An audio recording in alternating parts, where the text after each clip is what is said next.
Ici Satou. Quand je pense aux épaves, j'imagine souvent un voilier rempli de trésors, coulé dans les Caraïbes pendant l'âge d'or des grandes explorations.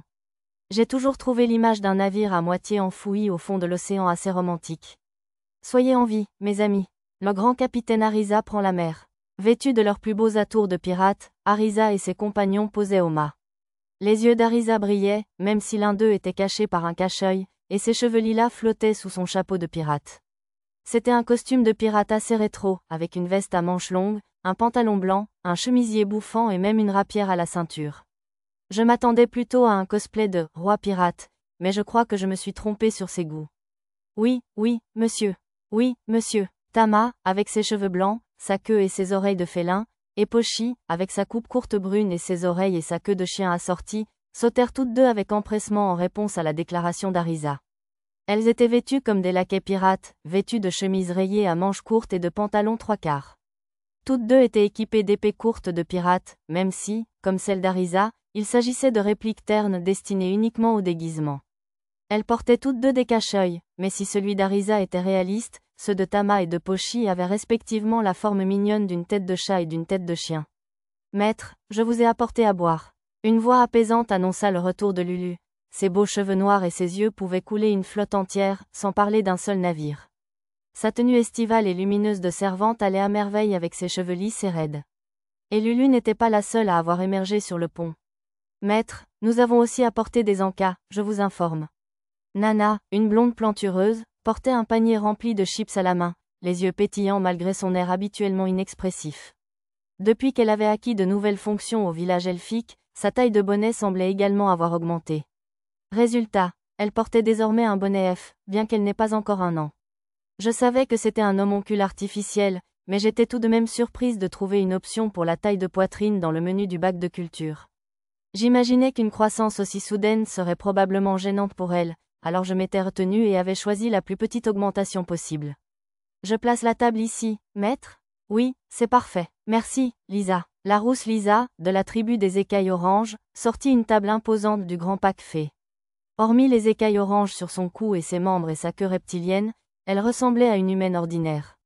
Satou, Mia, qui se tenait sur le pont d'observation, contemplant le port avec mélancolie, sauta vers moi, les bras écartés, tandis que je me tenais à la barre. Ses couettes bleu pâle flottaient au vent, dévoilant ses oreilles d'elfe légèrement pointues. Je la pris doucement dans mes bras. Fais attention, Mia, tu aurais pu te blesser. Fais-moi confiance. Elle entoura mon cou de ses bras, me caressant le visage comme un chat. Derrière elle, les nageoires, des sirènes, en fait, avaient déjà disparu. On ne voyait que l'arbre-monde, s'étendant dans l'espace. Éradiquer les méduses là-haut avec Ahaz, le haut elfe, me semblait déjà lointain. Je me souvenais des 3 mois environ que nous avions passés dans la cabane après avoir ramené Mia dans la forêt de Bolénan. La chasse en forêt, les matchs de shogi, les bains publics, les soirées curry. Nous y avons créé tant de souvenirs merveilleux. Mais maintenant, nous avions quitté la forêt de Bolénan pour rejoindre Labyrinth City par la mer. Un cri d'Ariza interrompit mes doux souvenirs. « Excusez-moi, Mia, qu'est-ce que vous faites ?» Ariza se précipita vers nous, nous pointant du doigt d'un air accusateur. « Coupable ? Coupable, monsieur. » Tama et Pochi échangèrent un regard, imitant la décision habituelle de Mia, puis coururent vers nous après Ariza. Contrairement à Ariza, qui semblait furieuse, Tama et Pochi semblaient s'amuser. « Tu es bien trop collante. Épouse. Ce n'est pas vrai, et tu le sais. » Ariza tenta d'éloigner Mia de moi. Le mot « épouse » de Mia faisait référence au fait que je lui avais fait un bisou sur le front, ignorant qu'il s'agissait d'une coutume elfique de fiançailles. Comme je n'avais pas réalisé ce que je faisais, c'était nul et non avenu, mais Mia refusait de l'accepter.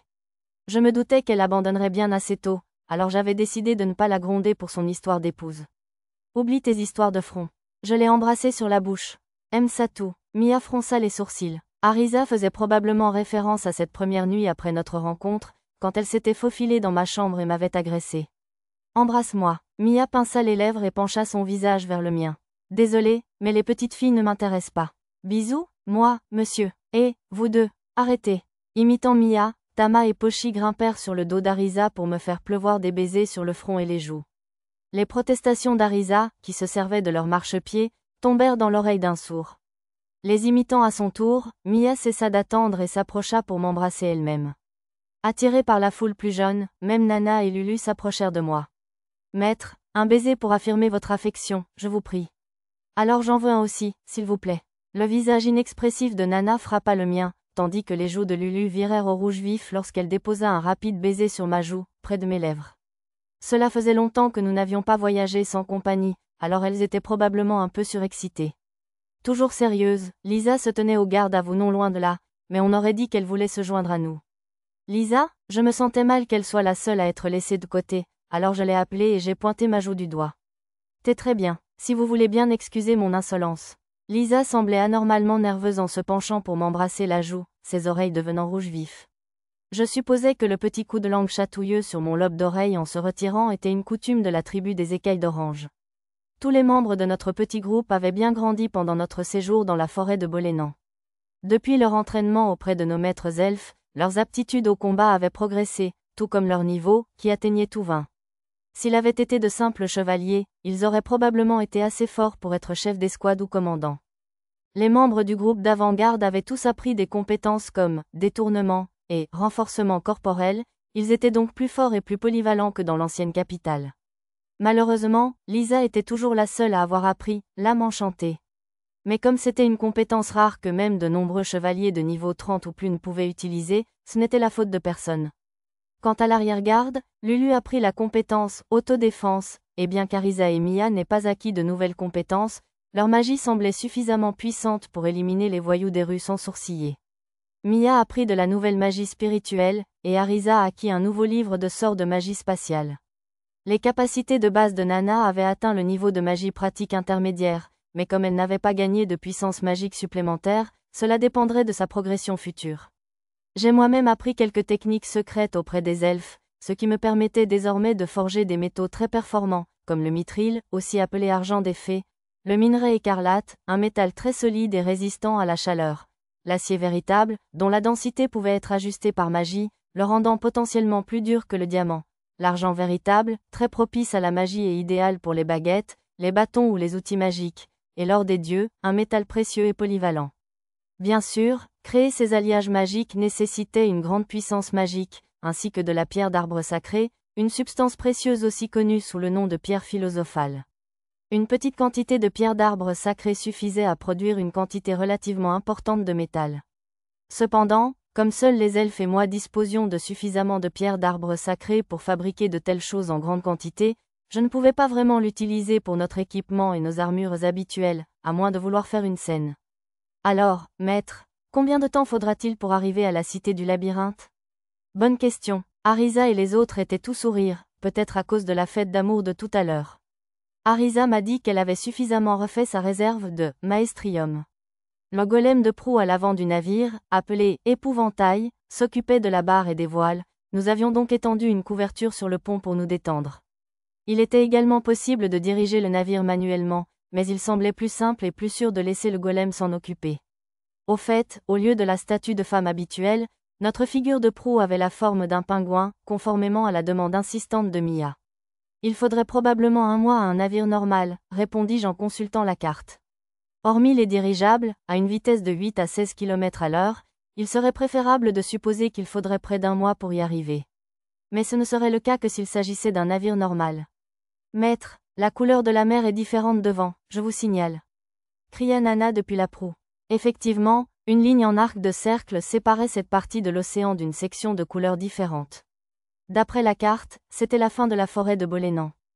Le ciel aussi, c'est vrai, monsieur. Tama et Pochi, qui couraient autour du mât plus tôt, étaient montés à un moment donné et se trouvaient maintenant dans la zone d'observation. Ils voulaient probablement simplement essayer de grimper à l'échelle de corde depuis le pont. C'est vrai, je me demande pourquoi, observant l'eau depuis la zone entre le mât de misaine et le grand mât, Arisa et Lulu semblaient nerveuses. Ne vous inquiétez pas, on entre en pleine mer. Sur ce, j'activai la fonction anti-monstre du navire. Un cercle magique de lumière bleue entourait le navire, telle une pierre sacrée. C'était assez clinquant, mais il y avait aussi un mode furtif qui n'émettait pas de lumière, au cas où nous croiserions des villages ou naviguerions avec d'autres navires. Le mode furtif réduisait également de moitié la portée de l'effet, donc nous ne l'utilisions généralement pas. C'est très joli, Lulu et les autres contemplèrent la lumière avec admiration. Finalement, le navire atteignit la ligne où la couleur de la mer changeait. Barrière. Je fis un signe de tête à Mia et demandai à tout le monde de se rassembler. Tout le monde, sauf les 2 personnes à l'affût, se pressa près de la barre, où se trouvaient des sièges sécurisés avec ceinture de sécurité. Maître, regardez, Nana me saisit par l'épaule et me désigna devant nous. Alors que le navire approchait de la ligne, la barrière au-dessus de l'eau s'ouvrit comme une porte. Bien sûr, elle était transparente, on ne pouvait donc la voir que faiblement grâce à la lumière bleue du navire. Maître, l'océan de l'autre côté semble agité, je vous le signale. Les elfes m'ont dit qu'ils maintiennent délibérément des courants forts ici pour protéger la forêt de Bolénan. Notre navire fut ballotté par des vagues déchaînées, d'une force même pour l'océan. Une fois la barrière franchie, elle se referma silencieusement derrière nous. D'après la carte, cette zone était appelée l'océan perdu des fées. Toujours aussi calme? Je crois que toute vitesse serait plus exacte, je me trompe. Tama avait seulement marmonné la phrase en se balançant les jambes au bord du poste de surveillance, mais Nana l'entendit à travers le tube acoustique. Comme le système de communication de ce navire utilisait des pierres à vent, les voix étaient très distinctes. D'ailleurs, ce navire n'avait ni rame ni hélice pour avancer, toute vitesse. Ouah, youpi, on tremble tellement, monsieur. On va tomber dans l'océan, monsieur. Ne bougez pas, vous deux. C'est dangereux. Le haut du mât oscillait, ce qui a plongé Pochi dans la panique, ce qui a également plongé Lisa. Le contraste était saisissant avec Tama, qui suivait le courant comme d'habitude. Pochi et Tama avaient des lignes de vie autour de la taille, et au pire, je pouvais toujours les rattraper avec la main magique, mais Lisa et Pochi étaient trop alarmés pour s'en rendre compte. Lulu et Mia étaient pâles en s'accrochant à moi. Arisa, accrochée à la rampe devant les sièges, n'avait pas l'air ravie non plus. On n'aurait peut-être pas dû tenter de naviguer sur l'océan avec un si petit bateau? Ça ira. Le navire était un petit galion d'une centaine de tonnes de déplacement, mais il possédait toutes sortes de petits trucs astucieux qui rendraient la navigation facile, même dans les eaux les plus tumultueuses. D'après les elfes, ces courants violents ne devraient pas durer longtemps. De plus, une partie du pont s'est ouverte. Il y a une fenêtre sur le côté, aussi?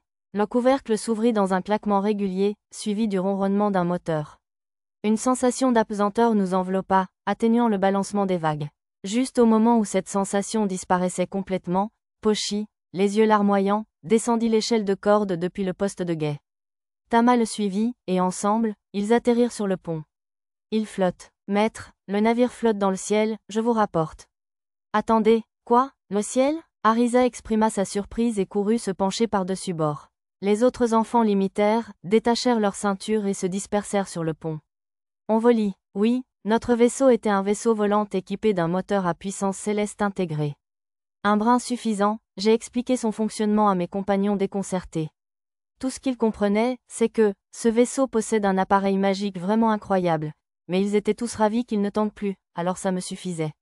Bien sûr, être dans les airs signifiait aussi que nous n'aurions pas à subir la résistance de l'eau, donc nous avancerions à au moins 16 km/h avec un vent normal. Avec la magie du vent, nous pourrions atteindre une vitesse de croisière de près de 70 km/h. En fait, avec un sort de voile en forme de larme, nous pourrions probablement atteindre 60.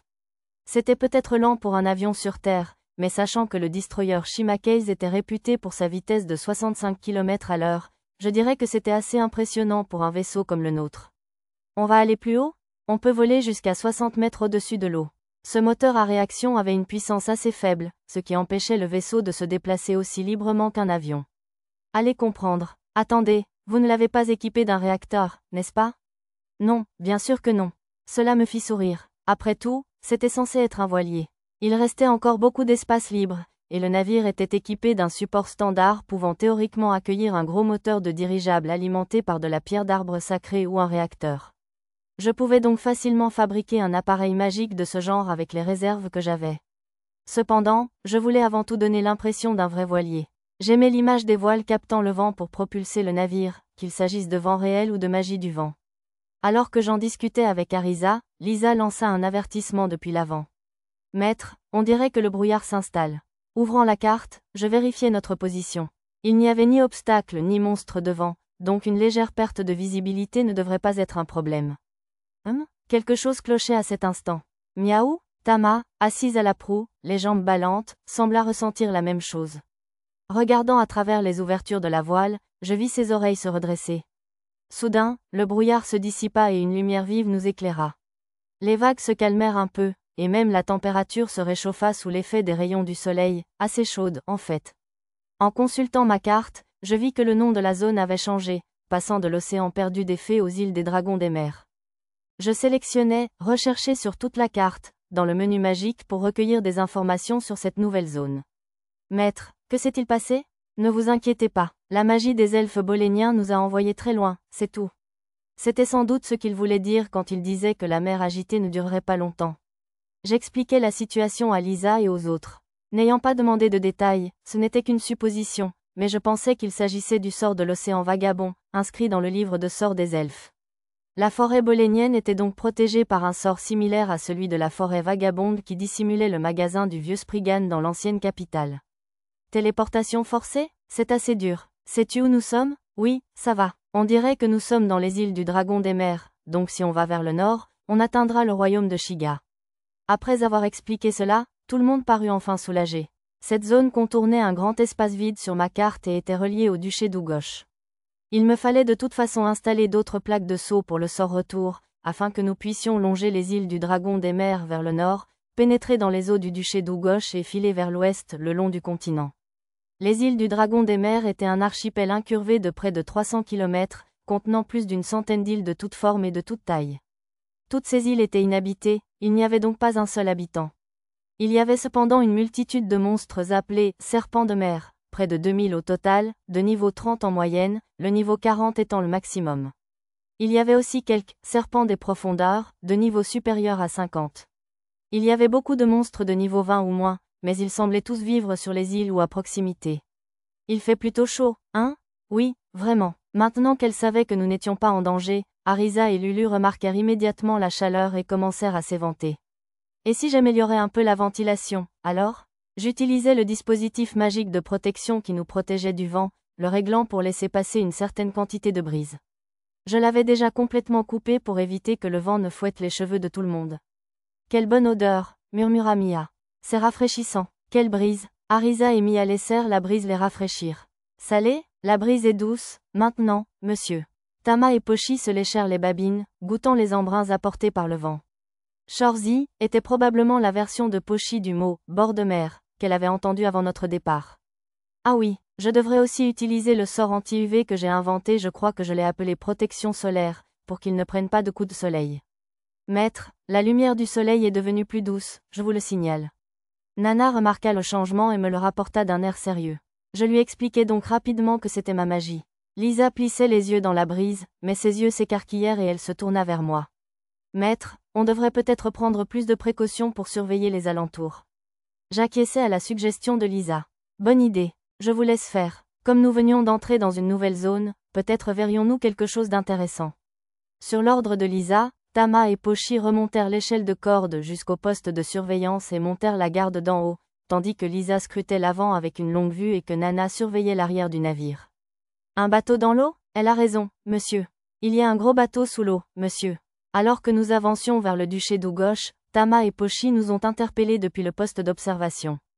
Un navire coulé, on sera riche. Les yeux d'Arisa se transformèrent presque en dollars tandis qu'elle se précipitait vers le bord du navire.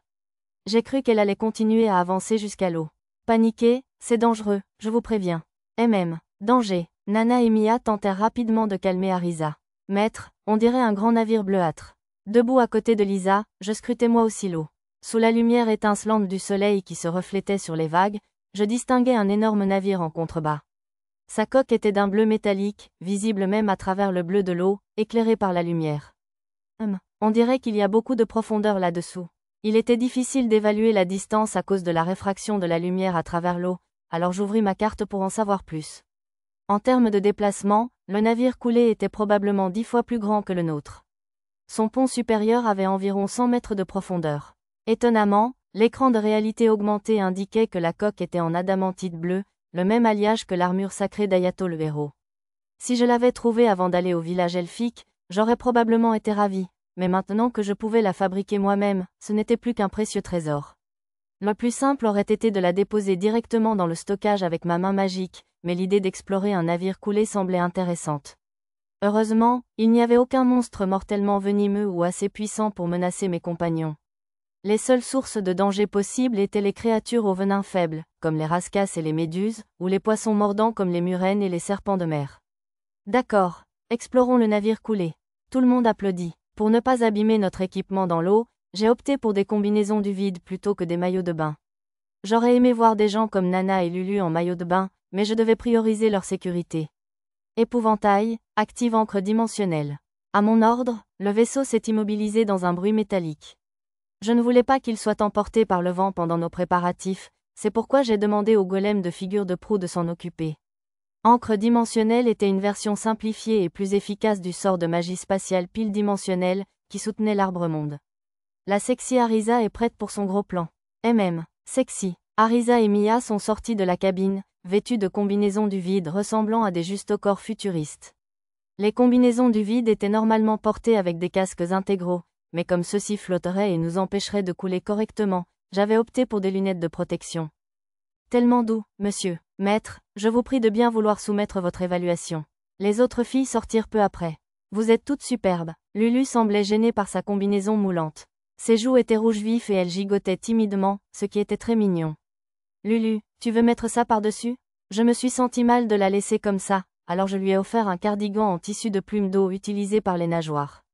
Merci. J'étais sûre que la poitrine de Nana était superbe dans sa combinaison aussi, mais le couple de fer, Arisa et Mia, m'a empêché de la voir. Elle l'avait forcée à porter une chemise en tissu de plume d'eau, alors malheureusement, je n'ai pas pu le constater de mes propres yeux.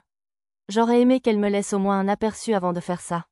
Mia, une fois que tout le monde sera réuni, lance Aquawalk sur la zone. Mia hocha la tête et commença à chanter. Le sort Aquawalk était un sort de magie spirituelle qui protégeait la cible contre la pression de l'eau et lui permettait de respirer sous l'eau. Combinant des sorts de magie de l'eau comme respiration aquatique et résistance à la pression de l'eau, c'était une invention bien pratique. Alors que Mia terminait son chant, j'utilisais aussi enchantement, protection physique sur le groupe. Le drapeau flotte? Y a-t-il du vent sous l'eau, monsieur? Pendant que nous terminions nos préparatifs, Tama et Pochi contemplaient le navire couler. En y jetant un coup d'œil, je remarquais que le tissu attaché au mât ondulait doucement dans l'eau. Oups, c'était proche. J'avais oublié de vérifier le courant. Nana, peux-tu lancer lumière de mana sur cette pièce? Oui, maître. Je sortis une grosse pièce de cuivre, demandai à Nana de l'allumer avec fondation et la jetai à la mer. Au début, la pièce coula lentement, mais à mi-chemin, elle fut soudainement emportée. Alors le courant s'accélère par ici. En voyant la pièce disparaître, Arisa parut impressionnée. Si Tama et Pochi ne l'avaient pas remarqué, cela aurait pu être dangereux. On ferait mieux d'attacher des lignes de vie. Si j'avais utilisé le sort de magie pratique, main magique, pour maintenir les lignes de vie, ce serait probablement encore plus sûr, mais j'ai montré à tout le monde comment attacher des lignes de vie au cas où ils en auraient besoin en mon absence. C'est parti. Avec main magique, j'ai descendu tout le monde à l'eau. Puis je suis descendu moi-même avec Skyrunning, et ensemble, nous avons coulé. Grâce au sort de magie spirituelle de Mia, marche aqua, nous avons pu respirer sous l'eau. L'eau de mer donnait un léger goût salé à tout, mais c'était un petit prix à payer. Le courant s'est accéléré à mi-chemin, mais comme je pouvais utiliser Skyrunning sous l'eau, ce n'était pas un problème. Nous avons continué à couler au-delà de la barre des 9 mètres, et mes oreilles ne se sont pas débouchées le moins du monde. La magie était vraiment pratique. Nous avons finalement atteint le mât, brisé en deux. J'étais un peu inquiet de ce qui pourrait bien briser un épais mât en adamantite. Maast, j'avais du mal à entendre les paroles mêlées au bruit des bulles, alors j'ai ajusté mon menu mentalement. Utilisons ce mât pour descendre sur le pont. Il n'y avait pas de corde attachée au mât, mais il y avait des rainures où semblaient avoir été fixés des tubes audio, ce qui faisait parfaitement l'affaire comme prise. Mad 3, nous y sommes, monsieur. Un par un, tout le monde descendit sur le pont du navire coulé. Le pont semblait plus propre que je ne l'avais imaginé. Peut-être que les courants rapides avaient nettoyé la saleté et le sel. Maître, j'ai trouvé un point d'entrée potentiel, je vous informe. Allons par là, alors. Nous sommes entrés par la fissure que Nana avait repérée près de l'avant du navire. C'est une coupure plutôt nette. J'étais un peu inquiet de ce qui avait pu couper la coque en adamantite aussi nettement, mais il m'est venu à l'esprit qu'une épée sacrée ou ma lame magique pouvait faire la même chose, ainsi qu'un laser hautement concentré. J'ai donc décidé de ne pas trop y penser. De toute façon, je ne serais probablement pas capable de le comprendre, alors je l'ai simplement noté dans mon onglet mémo. Il fait plus sombre que prévu. Lulu semblait nerveuse, alors je lui ai tendu une lampe de mana de poche en pierre de lumière. Tant qu'à faire, j'ai demandé à Nana d'appliquer de la lampe de mana sur la tête de chaque personne. On aurait dit les lampes frontales des équipes de recherche. Explorons d'abord la cale du navire. Oui, monsieur. En avant. Arisa conduisit les jeunes équipages plus loin dans le navire. Comme nous étions sous l'eau, j'avais donné à Tama et Pochi des harpons en épines d'oursin. Même Lisa, qui refusait d'ordinaire d'abandonner sa lance criquet magique sous aucun prétexte, utilisait un harpon similaire pour que son arme adorée ne soit pas endommagée par l'eau de mer. Lulu, Nana et moi suivions Arisa et compagnie, et Lisa fermait la marche. Arisa, essaie de ne pas trop toucher le sol et les murs. Les sédiments vont se répandre partout. C'est un sacré défi. Tama et Pochi y parvenaient assez facilement, mais cela semblait plus difficile pour Arisa et Mia. J'utilisais le sort de magie pratique au pur pour dégager la terre qui flottait dans le couloir.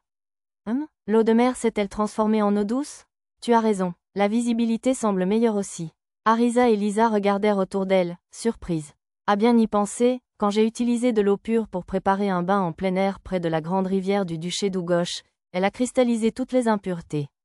Peut-être avait-elle éliminé le sel de l'eau de mer ainsi que les sédiments.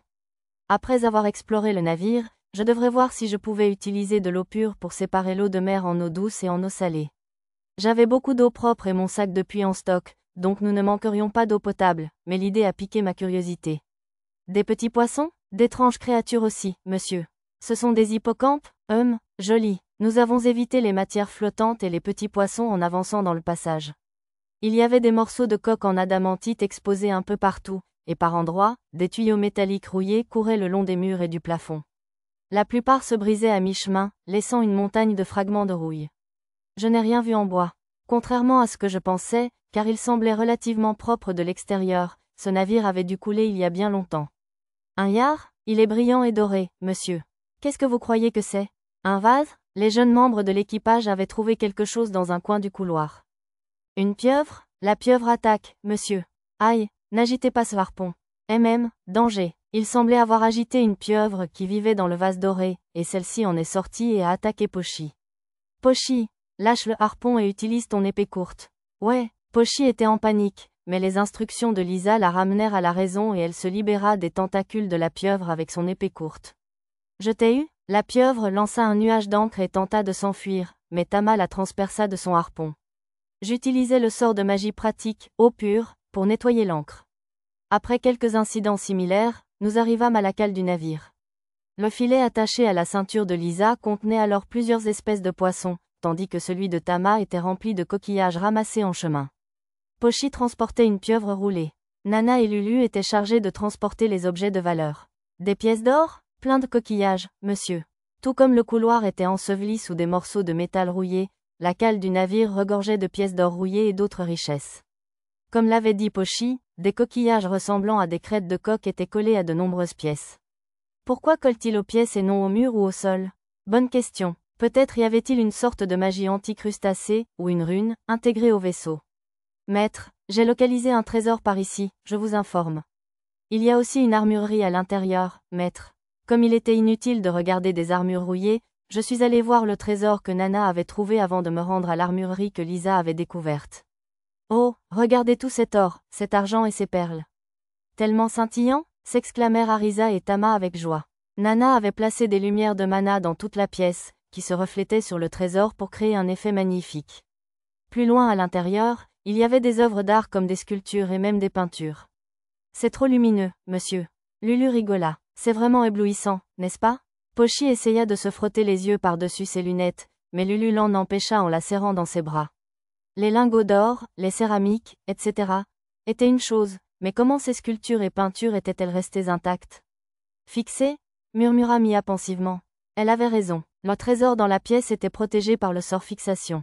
Fixation était un sort de magie pratique qui fixait les objets en les recouvrant d'une enveloppe transparente. C'était en quelque sorte un vide magique, utilisé pour protéger des objets comme des œuvres d'art et des métaux précieux. Même notre vaisseau avait été réparé dans le hangar de l'Arbre-Monde pour un stockage à long terme. Fixé? Je me demande si la source d'énergie du vaisseau fonctionne encore, alors? Arisa marmonna une remarque très intéressante. Utilisant ma compétence, vision du pouvoir magique, j'ai examiné l'air autour de nous. Il était si faible qu'il était à peine visible, mais il y avait bien de la magie qui circulait à travers les murs et le sol en adamantite. Le foyer magique à bord du vaisseau était définitivement hors service, il devait donc s'agir d'une sorte d'électricité de secours, semblable à un système de préservation magique, fournissant l'énergie. Tout le monde, rassemblez-vous. Déranger les objets briserait le sort de fixation, alors j'ai rassemblé tout le monde au même endroit pour les empêcher de trop toucher. L'argent et l'or n'étaient pas si importants, mais je ne voulais pas que l'eau de mer abîme les œuvres d'art. Alors, ne bougez rien, d'accord? Je récupérerai tout plus tard. Maître, j'ai déjà déplacé quelque chose. Je m'excuse. Je suis désolé, monsieur. Nana et Pochi avaient déjà essayé de récupérer un trésor, brisant ainsi le sort de fixation. Juste un petit peu, ce n'est pas grave. On pourra le réparer sur le navire. Je leur ai adressé un sourire rassurant pour apaiser leurs inquiétudes. Ensuite, nous sommes allés à l'armurerie, plus au fond de la cale. Il y avait d'épaisses armes jetables de type berserker, des tonnes de petits canons magiques et une dizaine de canons plus gros sur roues. Eux aussi étaient intacts grâce au sort de fixation. C'est bien plus que ce à quoi je m'attendais. Oui, et je crois que cette arme ressemble à celle que nous avons vue dans le fort de la baronnie de Munro. Le fort auquel Lisa faisait référence était l'ancienne maison hantée qui était désormais techniquement ma villa personnelle. L'hypothèse de Lisa selon laquelle ces petits canons magiques étaient similaires était probablement juste. Ce navire était peut-être issu de la même culture magique ancestrale qui avait créé le canon magique. Il n'y a pas de bâton ou d'armure. Peut-être qu'ils sont dans ces boîtes? Suggéra Lulu. Elle désignait une pile de boîtes dans un coin de la pièce. Les ouvrir briserait le sort de fixation, il faudrait donc voir ce qu'il y avait dedans plus tard. Après avoir inspecté la cale du navire, nous sommes allés au quartier du capitaine.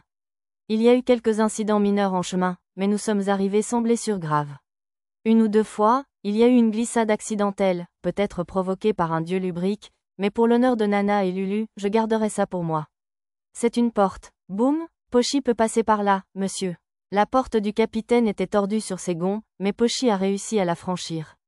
Tama commençait à la suivre quand Pochi revint, alarmé, et leurs têtes se heurtèrent. Aïe, Tama se frotta la tête, mais comme j'avais lancé enchantement, protection physique sur tout le monde, elle n'aurait pas dû avoir mal. Elle avait probablement dit « aïe » par réflexe. C'est terrible, c'est vraiment terrible, monsieur. Pochi agita les bras, paniqué, le regard perdu dans tous les sens. Du calme, Pochi. Je suis parfaitement calme, monsieur. Écoutez bien, monsieur. Repoussant Lisa, Pochi courut vers moi avec urgence. Maître, j'ai localisé un fantôme dans les quartiers du capitaine, je vous le signale. Nana, qui avait trouvé une autre entrée, s'écria calmement. Exactement, monsieur. C'est ce que j'essayais de dire, monsieur. Tapotant la tête de Pochi, je vérifiais les quartiers du capitaine sur le radar. Effectivement, il y avait maintenant un point blanc, indiquant une présence non agressive. D'après les informations sur la carte, c'était le fantôme du capitaine de ce navire coulé. Il n'était pas là lorsque j'ai consulté la carte avant de plonger, ni lorsque nous sommes entrés dans ce navire. Mais en y repensant, je me suis souvenu que les fantômes que nous avions vus dans la baronnie de Munro étaient eux aussi apparus soudainement au coucher du soleil. J'imagine que c'est comme ça que sont les fantômes. Je ne suis pas fan de films d'horreur ni de thriller, mais je ne voulais pas mettre mes camarades en danger en les envoyant affronter un fantôme inconnu, alors j'y suis allé seul. À l'intérieur de la pièce se trouvait un homme semi-transparent vêtu d'un uniforme militaire tape à l'œil. Ce devait être le fantôme, alors. Pour l'instant, nous l'appellerons Capitaine Fantôme. Il y avait un trou énorme dans le plafond des quartiers du capitaine, et les fenêtres étaient encore ouvertes, laissant entrer un léger courant dans la pièce. Plus grand que compétence acquise, langue ancienne, j'ai rapidement attribué des points à la compétence langue ancienne, et je l'ai activée. Ils nous ont déjà rattrapés? Le capitaine fantôme m'ignora complètement, se parlant à lui-même comme un acteur qui se livre à un monologue. Maudit soit-il, ces méchants habitants du ciel. Le capitaine fantôme leva les yeux au ciel et s'écria avec ressentiment. Je me demande pourquoi sa silhouette se brouille sans cesse ainsi. Alors même le cuirassé ultra rapide qu'on leur a volé ne peut pas surpasser la mobilité de leur vaisseau flottant. Le fantôme se dirigea vers la fenêtre. De toute évidence, ce vaisseau avait été volé aux adversaires du capitaine fantôme. Impossible, Nunuli, ils utilisent même les châteaux flottants pour nous traquer. Le capitaine fantôme regardait par la fenêtre, mais bien sûr, il n'y avait rien. Je me suis dit que c'était un souvenir de sa mort. Plus petit que est-ce qu'il compte utiliser le canon de la colère divine du château flottant? Imbécile, et si le cercueil que vous cherchez se trouvait sur ce même vaisseau, plus grand que, alors que le capitaine Ghost poussait ce dernier cri de désespoir, il disparut, laissant derrière lui une légère brume. Curieux, je cherchais ce cercueil sur la carte, mais il n'y avait rien de tel dans les environs. Me souvenant des dégâts constatés à notre arrivée, je méditais sur les paroles du capitaine. Ce canon de la colère divine avait dû trancher si net l'alliage d'adamantite du vaisseau. J'ignorais si cette arme existait encore, mais si c'était le cas, je doutais que notre petit vaisseau volant puisse y résister. Je préférerais garder une telle chose aussi loin de nous que possible. Plus petit que la clé de l'Alaki. Voler. Maintenant, l'Alaki ne peut plus voler. Il ne reste plus qu'à apporter le cercueil à Sa Majesté l'Empereur dans la salle de la réalité. En me retournant, j'ai remarqué que le capitaine fantôme était réapparu au même endroit. Exactement comme avant, sa voix devenait parfois floue, rendant ses paroles inintelligibles. Bientôt, il est revenu à une phrase familière. Plus petit que, ils nous ont déjà rattrapés. Plus grand que, on aurait dit que le capitaine fantôme était dans une boucle sans fin, répétant le même moment encore et encore. J'ai essayé de lui parler à plusieurs reprises, mais il n'a pas répondu. On dirait qu'il hante cet endroit. Quand j'ai passé la tête pour informer le reste du groupe, Arisa a fait une remarque intéressante à propos du capitaine fantôme. Tu as raison, on peut peut-être l'aider à s'éteindre. Voici une pierre sacrée, maître. Lulu me tendit une pierre sacrée qui pendait à sa ceinture. Elle avait dû l'apporter pour l'exploration du navire coulé, au cas où. Après l'avoir remercié, j'ai versé de l'énergie magique dans la pierre sacrée et je l'ai utilisée pour exorciser l'esprit du capitaine fantôme. Tandis qu'il disparaissait, j'aurais juré l'avoir entendu murmurer quelque chose. Plus petit que ah, enfin la liberté est à notre portée, plus grand que, le tas d'ossements blancs où il était apparu s'est effondré et a été emporté dans l'océan par le courant. Il ne m'a jamais salué, mais comme il semblait être mort maintenant, cela me suffisait. Nous avons attendu un moment pour nous assurer qu'il ne réapparaisse pas, puis nous sommes retournés explorer le navire coulé. Maître, le dos de ce tableau est suspect, je vous le signale. Je parie qu'il y a une pièce pleine de trésors derrière. Les yeux de Pochi brillèrent et elle tendit la main vers le tableau. J'étais sûre qu'elle pensait à une situation similaire que nous avions rencontrée dans le labyrinthe sous Serious City. Cependant, Tama attrapa sa queue et l'arrêta. C'est un piège ? De toute évidence, il y avait un piège dangereux dans la pièce secrète. Mes compétences, détection du danger, et détection de piège, réagirent au moment même où Tama parlait. Tu peux le désamorcer ? Me demanda Arisa. J'acquiesçai. Je pense que oui, mais je ne voulais pas risquer de tout gâcher et de mettre tout le monde en danger. Mieux vaut ne pas le faire. Il y a une solution plus simple, alors je vais tout faire sortir comme ça. Ma déclaration a piqué la curiosité de tout le monde, si bien que j'ai dû leur montrer mon astuce plusieurs fois pendant le reste de l'exploration. Une fois tout le monde remonté au vaisseau volant, j'ai mis le vaisseau coulé en stockage. Si je l'avais fait alors que nous étions encore dans l'eau, nous aurions pu être aspirés dans l'espace où se trouvait le vaisseau et nous noyer. Plus grand que Titraki, sauveteur, Titraki, chercheur de trésors, Titraki, explorateur de vaisseaux coulés. En regardant mon journal, j'ai vu que j'avais gagné quelques titres en stockant le vaisseau. Chercheur de trésors semblait être un titre que j'aurais déjà dû avoir, mais il n'avait pas d'avantage particulier, alors j'ai simplement ignoré ça. Ouh, le vaisseau a disparu et a créé un tourbillon, monsieur. Tama et Pochi ont regardé l'eau où se trouvait le vaisseau. Je vous ai déjà montré, vous vous souvenez ? C'est magique, un peu comme le pack des fées. Avant de quitter le village elfique, je les avais laissés me voir entreposer des provisions fraîches dans l'entrepôt, si bien que tout le monde, sauf Arisa, semblait satisfait de l'explication. Un vaisseau entier. Tes pouvoirs sont toujours si faibles. Ma seule réponse fut un haussement d'épaule. Par précaution, j'avais prévenu tout le monde de ne dire à personne ce que j'avais fait du vaisseau, surtout à Tama et Pochi. On a les lèvres scellées ? On va se taire, monsieur. Ils mimèrent la fermeture éclair de leurs lèvres, puis rapprochant leurs genoux de leur poitrine, imitant apparemment une palourde. On aurait dit une autre blague étrange d'Arisa, alors je n'ai pas pris la peine de leur demander. Ravin, on dirait que ce vaisseau était au sommet d'une montagne sous-marine. Mia et Arisa observaient l'eau maintenant qu'elle s'était calmée. Le navire disparut, je pouvais voir qu'il se trouvait au sommet d'une immense montagne sous-marine. Même avec ma compétence « vision nocturne », je ne pouvais voir le fond, et il semblait chevaucher une autre zone de la carte. Avec toute cette pression de l'eau, je doutais qu'un monstre surgisse soudainement des profondeurs pour attaquer. Néanmoins, il serait stressant d'être constamment sur ses gardes contre une attaque surprise, alors j'ai décidé d'enquêter un peu. Laissant tout le monde à bord, j'ai replongé dans l'océan, utilisé, fouillé toute la carte, et ai refait surface. À un moment donné, j'ai quitté la portée de la magie spirituelle de Mia, la pression de l'eau était donc un peu pénible. Je ne voulais pas avoir à répéter cela à chaque fois, alors j'ai décidé d'éviter autant que possible de naviguer en eau profonde. Je suis de retour. Bon retour, maître. Arisa me tendit de l'eau gazeuse fraîche pour étancher ma soif. Sur le pont, le groupe s'était mis à retirer la saleté et les coquillages collés aux pièces et objets de valeur trouvés dans les coursives du navire coulé. Pochi, fais plus attention, s'il te plaît. Tu rayes les pièces. Oui, monsieur. C'est dur, monsieur. Lisa et Pochi s'efforçaient de décoller les coquillages, tandis que Tama polissait avec attention les pièces dont elle s'était déjà occupée. Un coup de brosse ? En voyant son œuvre, Tama laissa échapper un soupir de satisfaction. Mia, il faut enlever la saleté de ces rainures, je te conseille. Magie. Nana apporta des bijoux à Mia, qui entonna un chant de magie spirituelle. Lulu étalait les pièces polies sur un linge pour qu'elles sèchent au soleil. Bon, regardons le reste de notre butin. J'alignai quelques coffres à trésors et nous les ouvrîmes ensemble un par un. J'avais déjà confirmé au stockage qu'aucun d'entre eux ne contenait de pièges ni de poison. Nous avons placé des œuvres d'art, des partitions et autres objets susceptibles d'être endommagés par le soleil à l'ombre des voiles. Pour éviter que le vent ne les emporte, j'ai de nouveau bloqué l'air extérieur et utilisé un sort de climatisation. Waouh! Regardez toutes ces pièces d'or. De jolis bijoux. Arisa et Mia brandirent avec joie des poignées de trésors. Grâce à leur réparation magique, le contenu des coffres était parfaitement propre. Tama et Pochi, vous pouvez aussi fouiller dans tout ça.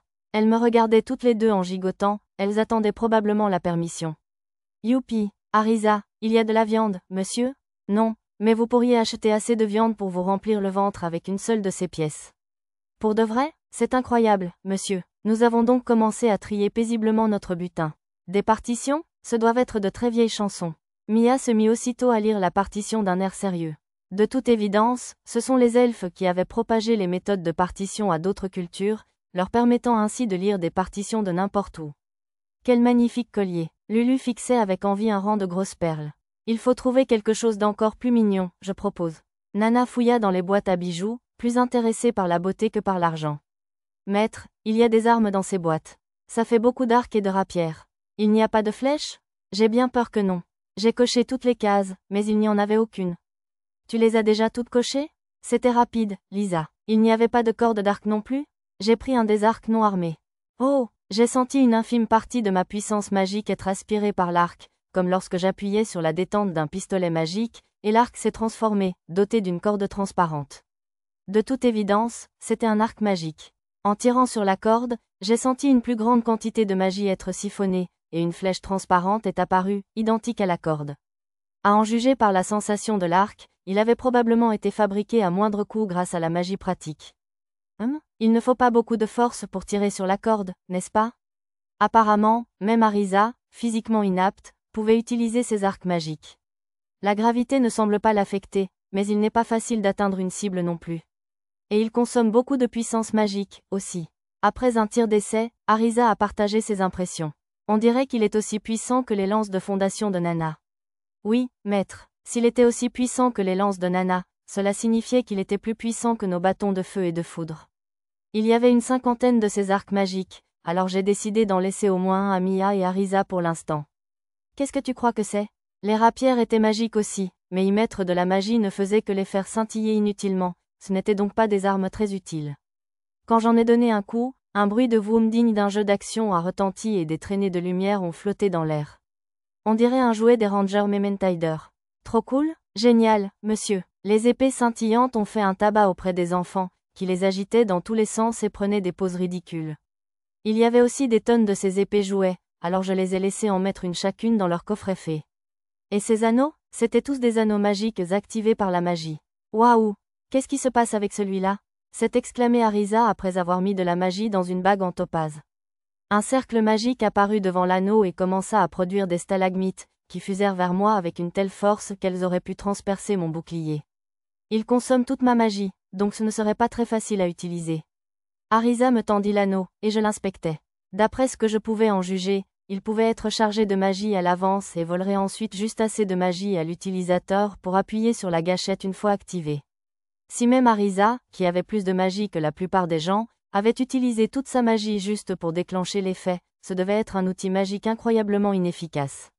Une fois les niveaux d'Arisa et des autres plus élevés, il pourrait peut-être les porter en guise de mesure d'autodéfense d'urgence. Les autres enfants ramassaient divers anneaux et les testaient eux aussi.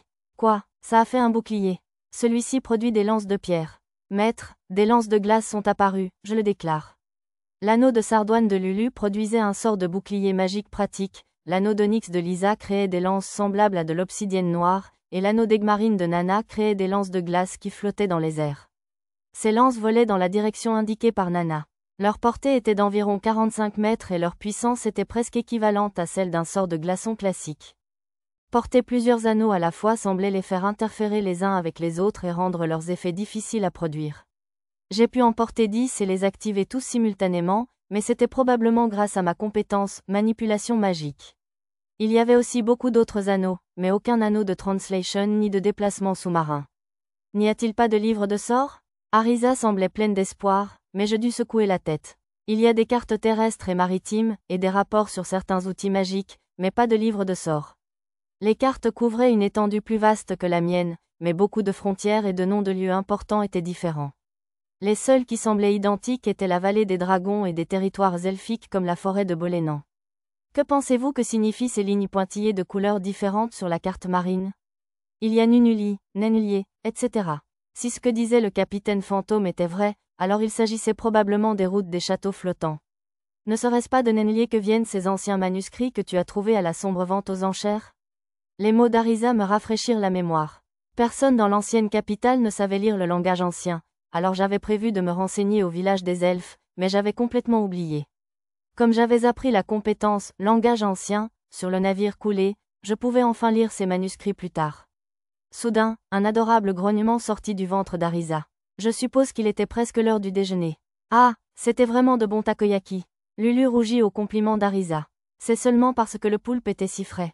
Pour le déjeuner, nous avions mangé des takoyaki préparés avec le poulpe que Pochi avait vaincu. Les autres enfants se tapotaient le ventre de satisfaction et s'assoupissaient sur le tapis que nous avions étalé sur le pont.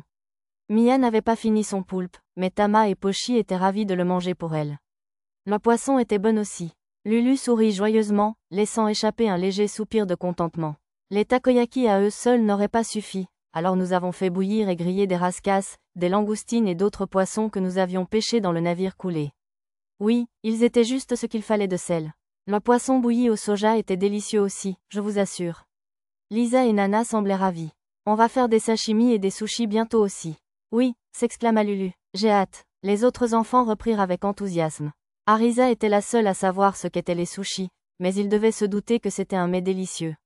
Bon, je suis bien repu maintenant, alors je vais peut-être essayer de me calmer un peu. Quoi de neuf, maître? J'ai pensé tester ce qu'on a trouvé dans la cale du navire. En répondant, je me suis mise au-dessus de l'eau avec Skyrunning, et j'ai sorti le petit canon magique. Malgré sa taille petite, elle était bien plus grande que les canons Berserkers jetables. Grâce à Fixify, elle était en bon état. Une inspection rapide suffisait donc. Après m'être éloigné du vaisseau de quelques dizaines de mètres, j'ai commencé à préparer des cibles pour le canon. J'ai activé 8 boucliers flexibles à environ 120 mètres de moi, alignés les uns sur les autres. Superposés ainsi, ils pouvaient résister même au souffle du dragon noir à cheveux longs, ils devraient donc faire l'affaire comme cible. Je tire, ai-je crié en direction du vaisseau, puis j'ai chargé le petit canon magique de puissance magique. Une ligne conductrice rouge partait de la bouche du canon, et des cercles magiques se formaient autour. On dirait une cinématique de jeu vidéo. Soudain, une lumière instable a crépité le long de la ligne et des cercles. Oh là là, juste au moment où j'appuyais sur la détente, détection du danger, s'est activée, et j'ai également produit des boucliers flexibles devant moi. L'instant d'après, un éclair de lumière teinta les vagues de blanc. Le bruit de l'explosion déchira l'air. Il était si fort qu'il faillit me faire tomber. Au bout de quelques secondes, l'éclair s'estompa et ma compétence, ajustement de l'intensité lumineuse, me rendit la vue. Il me restait plus de la moitié de mes boucliers flexibles, mais l'énergie excédentaire du petit canon magique s'était frayé un chemin à travers les vagues sur plus d'1 kilomètre. L'eau s'évapora en volant dans toutes les directions, et davantage d'eau de mer s'infiltra pour combler le vide créé par le canon. Chaud, j'utilisais la magie du vent pour repousser la vague de chaleur qui s'approchait de moi. Je remis les ruines du petit canon magique, maintenant fondu, au stockage et retourné au navire, laissant derrière moi la mer déchaînée et le nuage de vapeur brûlante. On dirait que j'ai utilisé un peu trop de magie. De toute évidence, cette arme avait des propriétés similaires aux flèches sacrées surchargées magiquement que j'avais utilisées pour vaincre ce seigneur démon. Les boulets de canon étaient fabriqués à partir de noyaux de monstres, ils pouvaient donc être chargés de magie pour créer une énorme puissance destructrice. Si c'était fait normalement, l'arme ne devrait pas s'effondrer comme l'armure sacrée, mais je suppose que je n'avais pas bien compris son fonctionnement. Heureusement, il me restait 31 petits canons magiques à utiliser pour mes recherches, alors j'ai décidé d'en démonter un et de l'examiner dès que j'aurais un moment de libre. Si je n'arrivais vraiment pas à comprendre, je pourrais peut-être même demander de l'aide aux elfes passionnés de recherche des clans Bulinan et Belunan. Plus de folie, d'accord? Repentez-vous. Arisa et Mia m'ont réprimandé à mon retour au vaisseau. Désolé, j'avais été tellement distrait par le spectacle fascinant du canon en train de s'activer que j'avais oublié d'ajuster ma quantité de magie, je n'avais donc aucune excuse. Lorsque j'ai testé un autre canon avec la quantité de magie appropriée plus tard, la ligne rouge et les cercles magiques sont toujours apparus, mais il n'y a pas eu de crépitement étrange cette fois, et le tir a été régulier. Utiliser la fonction de tir rapide faisait surchauffer le canon, qui semblait donc nécessiter un temps de recharge après quelques tirs. Tirer avec un boulet de canon surchargé de puissance magique produisait environ la moitié de la puissance de l'attaque de souffle de HEI long, tandis qu'un tir normal n'en produisait qu'un dixième. Quoi qu'il en soit, il était si puissant qu'il ne serait pas facile à utiliser. Mon sort intermédiaire de magie lumineuse, laser, était bien plus facile à focaliser et à contrôler. Même avec une portée réduite, il était probablement plus convivial que les petits canons magiques. Concernant l'expérience que j'avais imaginée sur le navire coulé pour savoir si je pouvais utiliser l'eau pure pour transformer de l'eau salée en eau douce, il s'est avéré que je pouvais produire de l'eau potable totalement exempte de sel et des particules de sel riches en minéraux. De plus, je pouvais en produire un tonneau entier d'un coup. Les résultats étaient meilleurs que prévu, mais il était toujours plus rapide d'utiliser le sac de puits ou de mettre de la magie dans une pierre d'eau si nous avions besoin d'eau douce, donc je n'aurais probablement pas l'occasion de l'utiliser très souvent. D'après mes livres de sorts, même un utilisateur chevronné de magie pratique ne pouvait produire qu'un peu moins d'eau salée avec cette technique. Maître, objet non identifié découvert au-dessus des mers, je vous rapporte. Qu'est-ce que c'est? Un humain? Mon art révéla que la lumière clignotante que Nana pointait était en fait le dos d'un monstre serpent de mer, et non un animal mystérieux non identifié. Peut-être enquêtait-il sur le vacarme que j'avais provoqué avec le petit canon magique? On dirait un serpent de mer. Waouh, il est énorme. Qu'est-ce que c'est, niveau 50? Non, celui devant nous est niveau 31. Tandis qu'Arisa et moi discutions, le serpent de mer leva la tête au-dessus des vagues et lança une boule d'eau sur nous. Sa portée était bien plus grande que je ne le pensais, il vola sur plus de 100 mètres. Maître, permettez-moi de m'en occuper, je m'exclame. Un cercle magique brilla sur le front de Nana, créant 2 boucliers transparents devant elle. C'était une technique similaire au sort de magie pratique intermédiaire bouclier flexible, que j'utilisais souvent. Les boucliers de Nana interceptèrent la goutte de liquide, mais dès son impact, le bouclier et le liquide s'envolèrent dans une bouffée de fumée blanche. Discrètement, je créai quelques boucliers flexibles sous le vaisseau. On dirait que ces gouttes ne sont pas faites que d'eau. Ce sont des globules d'acide. Ouah, non merci, je devais acquiescer à Arisa. Je ne voulais pas voir mes amis se brûler gravement. Au feu, Mia visa et tira avec l'arc féerique qu'elle avait rapporté de chez elle, mais sa flèche fut bloquée par un mur d'eau qui apparut autour du serpent de mer. Mia fronça les sourcils. Maître, je commence à manquer de boucliers. J'appelle des renforts. D'accord, je prends le relais. Je pris la position défensive de Nana et lançai un laser magique lumineux sur le serpent de mer, qui nous tirait toujours dessus de loin. Le laser transperça le mur d'eau et annihila le serpent de mer sans difficulté. J'imagine que la magie intermédiaire était peut-être excessive. Le sang du serpent de mer commença à teindre l'eau en rouge. Aussitôt, la plupart des autres serpents de mer sur la carte se dirigèrent vers nous. Comme des requins, ils pouvaient probablement sentir le sang de très loin. Bien sûr, le banc qui longeait la pointe sud de la zone ne réagit pas. Épouvantail, ramène le vaisseau à 1000 pieds. Garde-toi à l'altitude maximale. Effectue des manœuvres d'évitement si nécessaire. J'ai donné quelques instructions au golem du vaisseau. Malheureusement, il ne pouvait pas répondre à voix haute. La seule confirmation fut donc un texte qui s'afficha dans mon journal. La prochaine fois que j'en aurai l'occasion, je devrais ajouter un sifflet à vapeur magique ou quelque chose du genre. On dirait qu'une bande de serpents de mer grouille à cause du sang. Je vais les distraire, alors, les filles, vous pouvez les attaquer avec des arcs magiques d'en haut pour monter de niveau? Nuon, les profs ont dit que le powelling était mauvais, monsieur. Par professeur, il devait désigner les instructeurs elfes, mais qu'est-ce que powelling? Vous n'étiez pas là à ce moment-là, maître? Aya et les autres professeurs elfes nous ont dit de ne pas utiliser le power level 1. Ils ont dit que ça ne rendait pas plus fort, car on n'apprendrait pas à utiliser ses compétences correctement. Arisa intervint pour expliquer. C'était étrange. Les filles hommes bêtes avaient monté des power level 1 avec mon aide depuis le début, et elles semblaient plus fortes que des soldats et autres du même niveau, mais... Bon, d'accord. Je pense que ça varie d'une personne à l'autre, mais si ce conseil vient des elfes à la longue vie, il est probablement dans notre intérêt de l'écouter. De plus, il y aurait plein d'ennemis à monter en niveau une fois arrivés à Labyrinth City. Dans ce cas, Arisa, Nana et Mia, veuillez défendre le navire. Lulu, reste à la barre et surveille la direction. Tama, prends la surveillance, et Lisa et Pochi, surveillez l'avant et l'arrière du navire. Le groupe s'exclama avec assurance, si bien que je quittais le navire, rassuré. Utilisant la technique du skyrunning, je me dirigeais vers la zone située au-dessus du serpent de mer mort et ajoutais du sang de monstre inutilisable pour les potions. Atteignant une vitesse fulgurante de près de 145 km/h, l'essaim de serpent de mer arriva et déchira aussitôt le serpent mort flottant sur les vagues. Je suppose que les serpents de mer n'ont pas de problème de cannibalisme. Les monstres étaient complètement absorbés par leur repas, sans prêter attention à moi flottant au-dessus d'eux. En y regardant de plus près, je réalisais que leur tête ressemblait plus à celle d'une anguille qu'à celle d'un serpent. Sans leurs crocs acérés qui dépassaient de leur bouche, ils auraient pu ressembler à des anguilles géantes. J'étais prêt à parier qu'ils seraient délicieux, alors j'ai pris des précautions supplémentaires pour ne pas abîmer la chair avec mon attaque. Choisissant des serpents au hasard, je les ai attrapés avec main magique, leur ai décapité avec une épée féerique imprégnée de lame magique, et ai rangé les cadavres dans le stockage. J'ai réussi à éliminer environ la moitié d'entre eux de cette façon, mais lorsque les serpents de mer ont manqué de chair, ils ont tous commencé à me lancer des attaques d'acide. Utilisant course céleste et course éclair, pour éviter les attaques, je me suis lancé acrobatiquement au milieu de la nuée.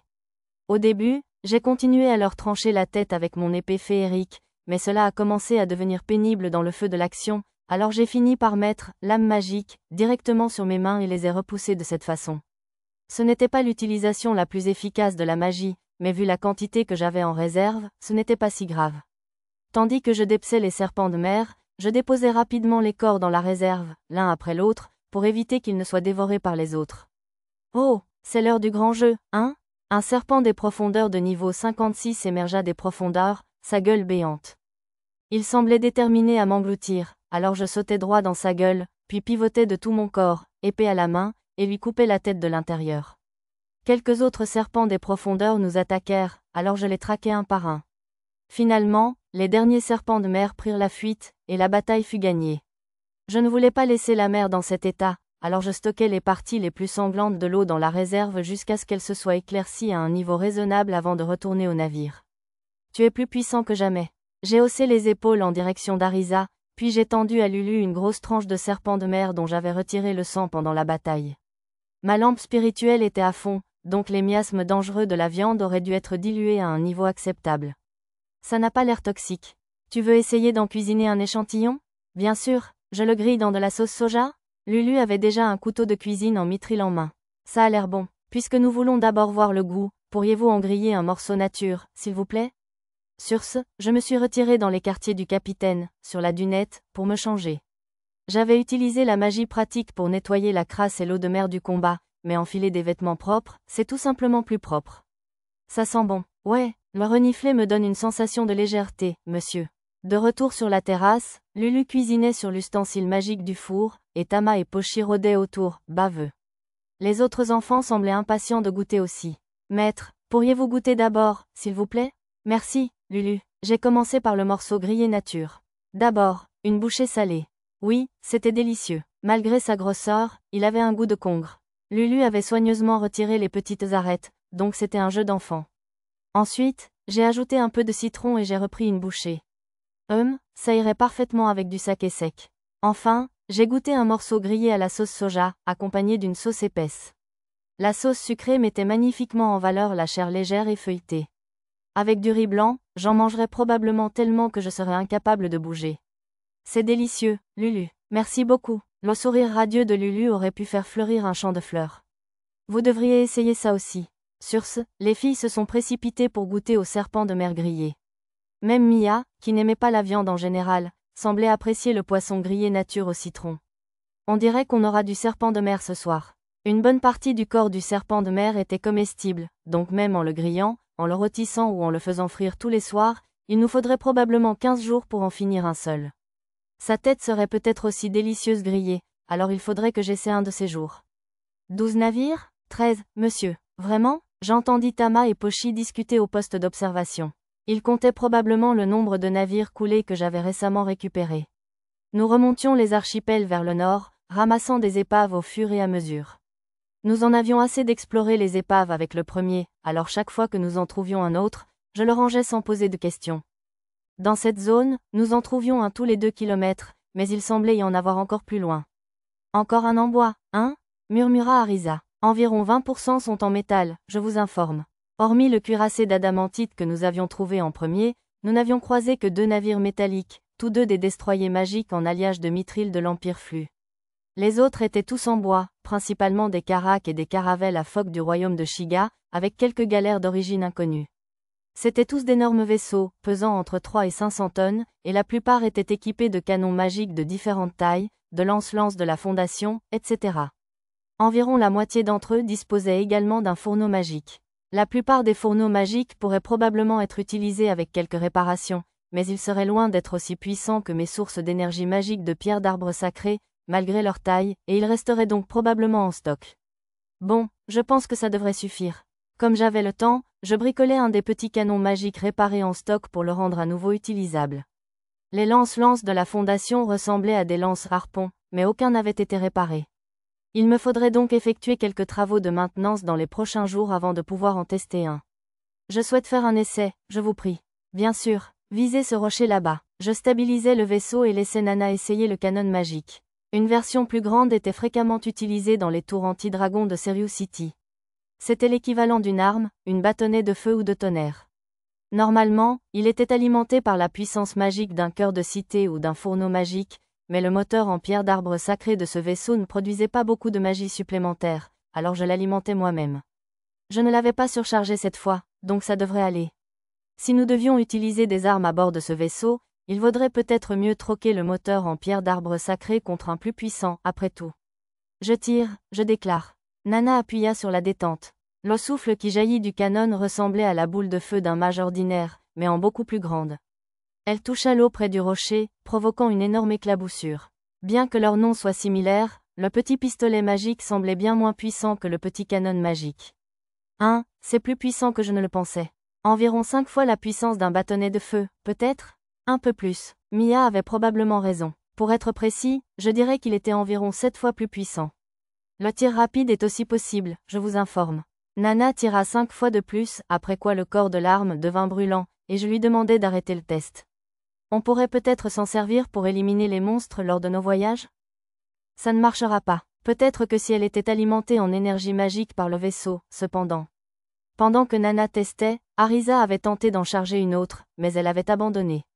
De toute évidence, ce n'était pas le genre d'arme qu'un individu normal pouvait utiliser plusieurs fois de suite. Comme ce vaisseau n'avait pas de fourneau magique, je l'avais équipé d'un appareil ressemblant à l'appareil de collecte de magie dont j'avais entendu parler au village des elfes. Au fait, mes recherches ont aussi permis de découvrir un sac de garage spécial pouvant également transporter des êtres vivants, des chaussures volantes et un pégase en bois comme celui du groupe du héros Hayato, ainsi que d'autres outils magiques aussi précieux. Le sac de garage qui pouvait transporter des êtres vivants ne semblait pas avoir résolu les problèmes dont les elfes m'avaient parlé, je devais donc être très prudent en l'utilisant. Elle devait servir de cage de transport pour animaux de compagnie, car j'y ai trouvé les os d'un petit animal. Un troc? C'est une île, monsieur. De retour au poste d'observation, Pochi avait une longue vue en main. La plus grande des îles Dragons des mers avait dû apparaître. Bientôt, nous étions suffisamment près pour pouvoir l'apercevoir à l'œil nu, même depuis le pont. Dis donc, ça ne ressemble pas plus à une ville oblique qu'à un rocher? Comme l'avait dit Arisa, le gros rocher au centre de l'île ressemblait presque à une ville tombée du ciel. C'était un spectacle remarquable en soi, mais autre chose m'a encore plus surpris. Arrêt d'urgence. Sur mon ordre, le golem de proue a stoppé le navire. La ville Roche n'apparaissait pas sur ma carte. Cela signifiait qu'elle devait posséder un pouvoir qui la dissimulait. Qu'est-ce qui se passe? C'est peut-être un peu dangereux ici. Tout le monde me regardait avec surprise, surtout Arisa, mais je ne pouvais expliquer précisément quel était le danger. Je vais jeter un œil à cette île. Si je ne reviens pas avant le coucher du soleil, retourne dans la forêt de Bolénan et demande de l'aide à Mademoiselle Aaz. Par précaution, j'ai garni le pont d'arc magique, d'épée et de lance sacrée spéciale sans limitation d'utilisation, etc. Comme le groupe n'aurait pas assez de puissance magique pour exploiter la cadence de tir des canons et des fusils magiques, je n'en ai pas déployé. Attendez une minute. Pourquoi vous donnez la peine d'enquêter sur quelque chose de dangereux? Ignorons cette île et passons à côté. Arisa m'a tiré par la manche avec insistance, essayant de m'arrêter. Les autres semblaient tous inquiets, bien sûr. Mais si je ne découvrais pas pourquoi la cité roche de cette île n'apparaissait pas sur ma carte, je ne pourrais pas voyager l'esprit tranquille. Tout va bien. Une fois que j'aurai trouvé la cause, je reviendrai. Cause? La cause de quoi? J'ai fait signe à Arisa, furieuse, et j'ai filé vers l'île en skyrunning. L'eau autour de l'île était assez peu profonde, offrant une vue dégagée sur le fond marin. On dirait qu'il y a plein de navires coulés ici aussi. Parmi le récif corallien au fond de l'océan se dessinaient les silhouettes de plusieurs grands navires. J'ai progressivement pris de l'altitude en m'approchant de l'île, jusqu'à ce que soudain. Maître, ma compétence, oui fine, et capter les cris de mon groupe tandis que je m'écrasais dans les vagues. J'avais une sensation étrange au niveau de la bouche et du nez, et mes oreilles se sont débouchées, comme lorsqu'on plonge d'un plongeoir, lorsque j'ai heurté un rocher au fond de l'océan. Aïe! Au-delà de l'écume des bulles blanches, j'ai vu des créatures marines colorées fuir sauvagement. Mais j'avais beau les regarder, aucune information n'apparaissait dans Mara. Me décollant du fond marin, je remontais à la surface. Pour une raison inconnue, je ne pouvais pas utiliser Skyrunning. Ça va? Oui, ça va. Mes amis m'appelèrent avec inquiétude, alors je leur adressai un signe de la main pour les rassurer. Pendant ce temps, mes recherches continuaient. Mon menu s'affichait normalement et je semblais pouvoir entrer et sortir des objets du stockage sans problème. Même ma carte semblait normale au premier coup d'œil, mais elle ne s'actualisait pas. Ensuite, j'essayais de sélectionner la magie dans mon menu, mais comme pour Skyrunning, je ne pouvais rien utiliser. Quelle que soit la raison, il semblait impossible d'utiliser la magie ou les compétences liées à la magie sur cette île. Mes compétences uniques semblaient fonctionner correctement, mais leur capacité à acquérir de nouvelles informations par la magie était visiblement limitée. Je m'éloignais jusqu'à pouvoir à nouveau utiliser la magie, essayant d'en déterminer la portée. En marquant quelques espèces de poissons migrateurs et en suivant leur déplacement sur la carte, j'ai pu obtenir une estimation approximative de leur portée. La magie semblait invalidée dans un rayon d'environ 3 km autour de l'eau, près de la cité Roche. Si quelque chose en était la cause, ce serait probablement au centre de ce cercle. Je me suis dirigé vers le point central à la vitesse d'un athlète olympique. Je n'étais pas très doué en natation, car mon corps sortait sans cesse de l'eau, alors j'ai fini par me mettre à courir à toute vitesse à la surface de l'eau. Une fête d'accueil pour les serpents de mer, hein? J'ai déchargé plusieurs harpons du stockage dans les profondeurs, éliminant tous les serpents de mer sur mon chemin. De temps en temps, des créatures plus grosses apparaissaient aussi, comme des serpents des profondeurs et quelque chose qui ressemblait à un mosasaure. Grâce à l'énorme différence de niveau, j'ai pu les vaincre facilement, même sans magie ni compétence magique. Cependant, comme je ne pouvais pas utiliser la main magique, placer les cadavres dans le stockage était beaucoup plus difficile. Comme j'en avais laissé beaucoup derrière moi, la mer commençait à rougir, mais je m'en occuperai plus tard. Ça devrait être le centre du rayon. Il y a quelque chose dans l'eau.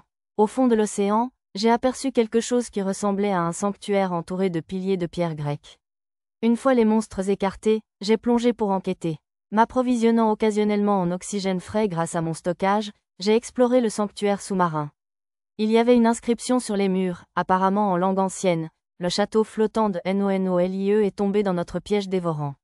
Nous utiliserons le cœur de NONOLIE pour créer un deuxième et un troisième piège. Les navires flottants, les îles flottantes.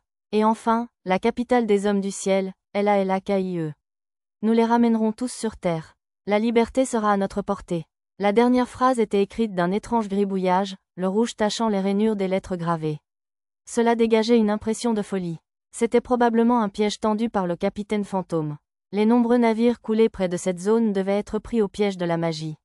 Sans défense magique, les navires en bois, en particulier, n'auraient jamais résisté aux attaques des serpents de mer. Un navire fait d'un alliage magique pourrait y parvenir, mais contre un monstre plus grand comme un serpent des profondeurs, il subirait probablement le même sort.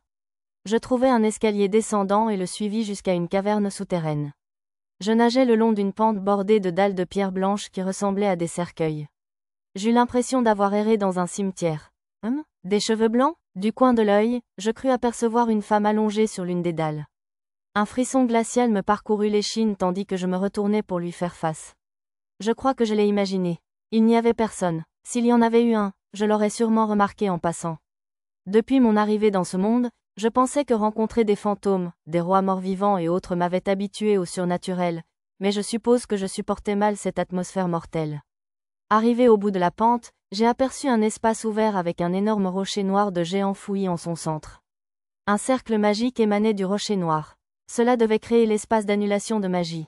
Il serait difficile d'extraire la pierre sans magie, mais si je la laissais tranquille, cette partie de l'océan deviendrait un cimetière de navires, un peu comme le triangle des Bermudes. J'ai sorti un outil en acier bleu que les kobolds m'avaient donné et j'ai déterré le rocher. Une fois placé dans le stockage, l'annulation de magie a été annulée et j'ai pu à nouveau utiliser la magie. Par sécurité, j'ai confirmé qu'aucun des objets du stockage n'avait perdu son pouvoir magique. Je suppose que l'affaire est classée. En ouvrant ma carte, je vis que je recevais de nouvelles informations. Comme je le pensais, la cité Roche était les ruines de la cité appelée Nonoli.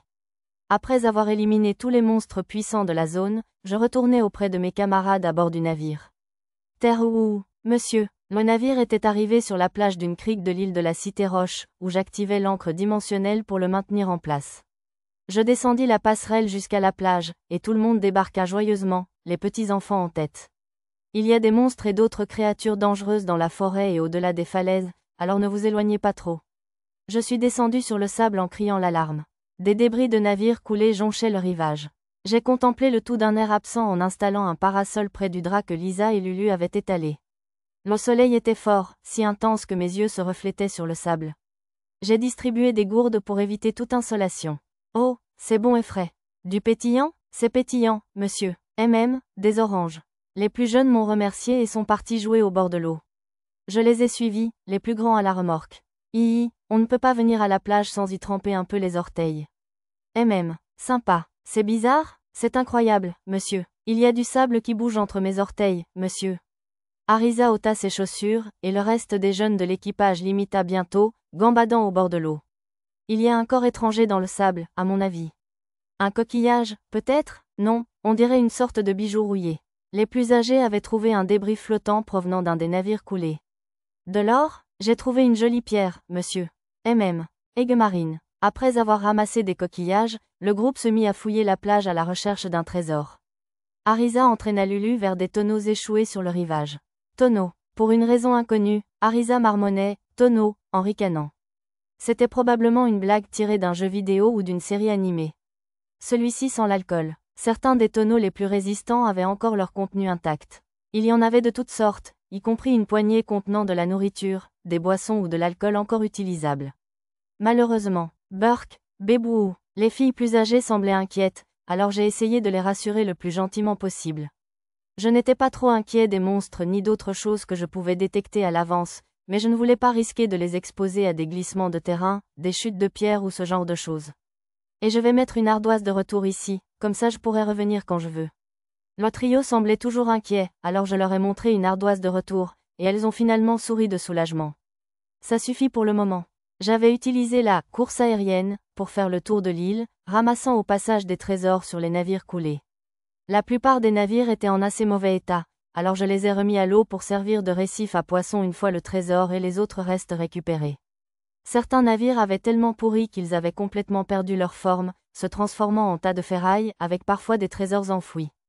Puisque l'espace anti-magie avait également annulé les sorts de fixification, les seuls objets de valeur encore intacts étaient certains métaux précieux et pierres précieuses résistants à la rouille et à l'eau de mer. Parmi les navires coulés relativement récents, j'en ai trouvé quelques-uns qui semblaient appartenir au vicomte Emerin, rencontré dans l'ancienne capitale. J'ai pu y récupérer les restes et les objets du défunt, ainsi que des fourneaux magiques et des canons endommagés mais potentiellement réparables. Étrangement, bien que le vicomte Emerin ait parlé d'une flotte perdue, il y avait un navire de moins ici que le nombre mentionné. Cela m'a intrigué. Peut-être s'était-il brisé sans laisser de vestiges, ou avait-il coulé dans une zone profonde appartenant à une autre carte. Une fois la mer remise, j'ai décidé d'offrir à ces restes non identifiables une sépulture digne de ce nom en mer. Ces pauvres âmes avaient probablement été prises dans la barrière d'annulation de magie et massacrées par une nuée de serpents de mer près de cette plage, je doutais donc qu'elles puissent reposer en paix ici. Maintenant, je vais explorer la Cité-Roche. Je m'envolai dans le ciel, laissant les vagues loin en dessous, jusqu'à atteindre une hauteur suffisante pour observer la Cité-Roche. Le côté auquel nous faisions face n'était que de la roche nue, mais en arrivant de l'autre côté, je compris à quel point c'était étrange. L'image de bâtiments centenaires, voire millénaires, tous regroupés horizontalement, était si étrange qu'on aurait dit un film. Il n'y avait pas de bâtiments aussi hauts que ceux du Japon moderne, mais j'ai trouvé assez impressionnant qu'aucun d'eux ne se soit déformé. Ils se tenaient toujours droits et imposants, malgré leur inclinaison prolongée. En m'approchant, j'ai vu autre chose qui m'a intrigué. J'ai déjà vu ce blason quelque part. 4 blasons étaient gravés sur les portes d'entrée de la ville, dont l'un était fait d'une pierre rouge familière. Ah oui, le noble pyromane. Pour une raison inconnue, cela ressemblait au blason arboré par le noble pyromane que nous avions rencontré peu avant d'aller au village elfique. Je le savais, c'est le même que celui de la pierre de la canne cramoisie. Lorsque j'ai sorti la pierre de son arme ardente du stockage, j'ai constaté qu'il s'agissait d'une seule et même pierre. Cependant, cela n'expliquait pas le lien. J'ai remis la pierre dans le stockage et me suis approché d'un des bâtiments. Regardant par la fenêtre, j'ai vu que le mur inférieur était fortement enfoncé sous un tas de meubles et d'équipements écrasés. Quelque part dans ce tas, j'ai entendu des battements d'ailes. Des oiseaux? L'arrivée d'un intrus, moi, semblait avoir effrayé quelques oiseaux. Les ruines de ces bâtiments devaient être un paradis pour les oiseaux. La plupart des bâtiments abritaient d'innombrables nids en contrebas. J'ai dépassé la toile d'une araignée géante qui s'attaquait aux oiseaux et qui a atterri au sol. Le voir d'en bas est aussi impressionnant, bien différent de le voir du ciel. J'ai atterri près d'une sorte de monument, près du Rocherville. La liberté sera à notre portée, encore une fois. La même phrase était gravée sur ce monument, une pierre déformée et sinistre. Elle était écrite de la même écriture délirante que j'avais vue dans le temple sous-marin. Qu'est-ce que c'est, alors? Il y avait une immense fosse juste devant le monument. Gai, j'ai utilisé le sort de magie du vent, souffle, pour disperser les feuilles qui s'étaient déposées sur la fosse, éclairant son contenu de soleil. Enfin, je savais qu'il ne restait plus personne en vie, mais... Dans la fosse en contrebas, une énorme quantité d'ossements humains était emprisonnée dans une substance semblable à du ciment, avec des débris. Cela ressemblait plus à une décharge qu'à une tombe. On dirait que les survivants ont été tués de façon assez horrible. Dans mon esprit, les images des événements qui avaient dû se dérouler ici surgirent spontanément. La cité flottante de Nonoli avait dû tomber sous le coup du piège anti-magique, et même les rares survivants furent capturés et tués. L'impression de folie suscitée par ce monument me permettait d'imaginer facilement les tragédies qui avaient frappé le peuple de Nonoli. Il devait s'agir des mêmes atrocités que celles commises lors des chasses aux sorcières en Europe au Moyen Âge. Imaginer les individus capables d'inventer de telles choses me donnait la nausée. Même si cela remontait à bien longtemps, c'était horrible. Levant les yeux, je revis le monument de pierre tordue. Après avoir vu les vestiges de cette terrible tragédie, le mot liberté me rappela la secte des ailes de la liberté, vénérant le seigneur démon. Je devrais au moins les enterrer convenablement. Je savais que cela ne servirait à rien, si ce n'est à me réconforter un peu, mais laisser ces restes à la poubelle me semblait inadmissible. J'ai envoyé ma main magique dans la fosse, rassemblant les os, les débris et tout le reste dans le stockage, où j'ai séparé les restes humains. D'après les informations détaillées de mon écran de stockage, la substance cimenteuse était en fait les cendres solidifiées d'autres défunts. Je me suis déplacé vers une partie surélevée de l'île, près du Rocherville, aussi loin que possible du monument sous-marin, et j'ai utilisé le sort de magie de la terre, fosse, pour créer une nouvelle tombe, où j'ai enterré l'énorme quantité d'os et de cendres. Une seule tombe ne suffisait pas, j'ai donc dû creuser plusieurs grandes fosses, car j'enfouissais également tous les os du Rocherville. Il était facile de récupérer chacune d'elles, car je pouvais placer le Rocherville entier dans le stockage en le touchant. Mais me souvenant que le Rocherville était un monument historique et abritait d'innombrables oiseaux, j'ai décidé de le remettre en place. Quelques animaux ont été sacrifiés au passage, mais je veillerai à les utiliser comme nourriture à l'avenir afin qu'ils ne soient pas gaspillés. J'ai renforcé la base avec le sort, mur, de magie de la terre, afin d'éviter tout risque de chute de la roche-cité. Cela semble un peu clairsemé. J'ai planté quelques graines de fleurs reçues au village elfique, dans la terre au-dessus des tombes, puis j'ai utilisé une perle d'esprit des arbres d'été aéréants pour accélérer la croissance des fleurs, transformant la colline en jardin fleuri. J'ai ensuite placé une météorite du stockage près des tombes et utilisé « lame magique » pour y graver les mots « Ici repose le peuple de Nonolie ». Enfin, j'ai récité une prière silencieuse pour les victimes enterrées avant de quitter les lieux. Je me suis brièvement souvenu des corps de la vallée des dragons dans mon dossier cimetière, mais j'ai décidé de ne pas les enterrer ici. Les cadavres de dragons contenaient des ingrédients de grande valeur, donc si quelqu'un découvrait que je les avais enterrés, cela pourrait causer de sérieux problèmes. De plus, le hôtel Faaz m'a dit que le dieu dragon finirait par être ressuscité et pourrait utiliser son pouvoir pour ressusciter les autres dragons. Elle ne pourrirait pas tant qu'elle serait en réserve, alors j'ai décidé qu'il valait mieux les y laisser pour le moment. Bon retour, maître. Après avoir rejoint les autres sur la plage, j'ai trouvé Arisa, lunettes de soleil aux pieds, allongée dans une chaise longue. Les autres filles continuaient à fouiller le rivage à la recherche d'un trésor. D'après ma carte, les plus jeunes s'étaient dirigées vers une formation rocheuse en forme d'arche à l'extrémité nord de la plage, tandis que les plus âgés se trouvaient sur une falaise au sud. Un bouquet de fleurs était posé sur la couverture posée à côté d'Arisa. Merci, il y avait des fleurs par ici? Arisa baissa ses lunettes de soleil. Ce sont des fleurs artificielles trouvées dans les débris. Je me suis dit qu'on pourrait les laisser dans ces ruines plus tard, alors je les ai lavées. Arisa était vraiment très attentionnée, à sa manière. Elle ne s'est pas inquiétée de mes activités, alors je me suis assise à ses côtés, savourant le bruit des vagues et les rires lointains de Tama et Pochi. L'atmosphère apaisante était un baume pour mon âme après les atrocités dont j'avais été témoin. Tandis que la main chaude d'Arisa caressait mes cheveux, je triais les objets et les restes des défunts des navires coulés. Pour ceux que je pouvais identifier, j'ai décidé de les envoyer par courrier avec une lettre aux familles, précisant que je les avais récupérés auprès de récupérateurs. Pour ceux que je ne parvenais pas à identifier, je pourrais peut-être trouver un moyen de les diffuser aux familles. Arisa fronça les sourcils vers le ciel, tendant la main. Est-ce qu'il va pleuvoir? Regardant autour de moi, j'ai aperçu des nuages gris de l'autre côté de la ville roche. De grosses gouttes de pluie clairsemées ont commencé à tomber sur la plage ici et là, s'enfonçant dans le sable et tapotant le parasol. Bientôt, la pluie fine s'est transformée en bourrasque. Le groupe des plus âgés semblait avoir trouvé refuge contre la pluie, mais les plus jeunes étaient trempés en courant vers nous. Danger. Ma compétence « détection du danger » s'est soudainement activée, au moment même où d'innombrables points rouges sont apparus sur mon radar. Heureusement, ils n'étaient pas trop près des filles. Ennemi, tout le monde, au vaisseau. J'ai utilisé ma compétence « amplification » pour alerter tout le monde. Ennemi? Quel genre? Je ne voyais presque rien sous la pluie battante. Attendez une seconde, j'ai ouvert la carte pour en savoir plus. Une douzaine de gros points rouges, absents de la carte avant l'arrivée des trompes d'eau, étaient apparus autour de la cité roche. Des vaisseaux fantômes? Ces points étaient manifestement des monstres morts-vivants appelés « vaisseaux fantômes ». Leur niveau variait entre 30 et 40, avec des compétences comme « flotter » et « passage au monde des esprits ».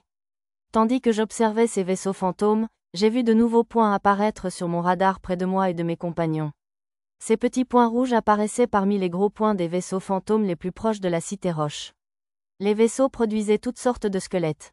Une fois cette étape terminée, les vaisseaux fantômes ont flotté vers le haut comme s'ils n'avaient rien d'autre à faire ici, rejoignant le reste de la flotte fantôme patrouillant autour de la cité roche. J'ai rapidement examiné les squelettes par niveau, vérifiant ceux qui étaient trop forts pour les filles. Heureusement, les seuls de niveau 20 ou plus, et donc potentiellement dangereux pour mes camarades, se trouvaient tous près de la flotte de vaisseaux fantômes. J'ai décidé de les surveiller tout en soutenant le reste de mon groupe, les laissant prendre les devants pour qu'ils puissent gagner en puissance. Maître, des squelettes sortent de la pluie. Sur ces mots, Arisa sortit une baguette de feu de son sac de fée et tira sur la tête d'un soldat squelette de près de 3 mètres de haut. La créature émergea de la vapeur et de la fumée avec un seul crâne, tandis que d'autres squelettes vêtus de vêtements de pirates en lambeaux bondirent derrière elle, brandissant des coutelas rouillés. Il y en a pas mal. Je sélectionnais flèche à distance dans le menu magique, éliminant la plupart des squelettes mineurs. Allez, laisse un peu de travail à ta chère Arisa, veux-tu? Ne t'inquiète pas, j'en ai laissé 5 environ. Oh, maître, tu es si attentionné. Son humeur s'améliorant considérablement, Arisa lança une magie spatiale sans champ. Je ne savais pas quel sort elle utilisa, car il n'y avait pas d'incantation, mais 5 des grands squelettes s'écrasèrent au sol, les tibias brisés. Maître, la pluie commençait à faiblir lorsque j'entendis la voix de Tama approcher.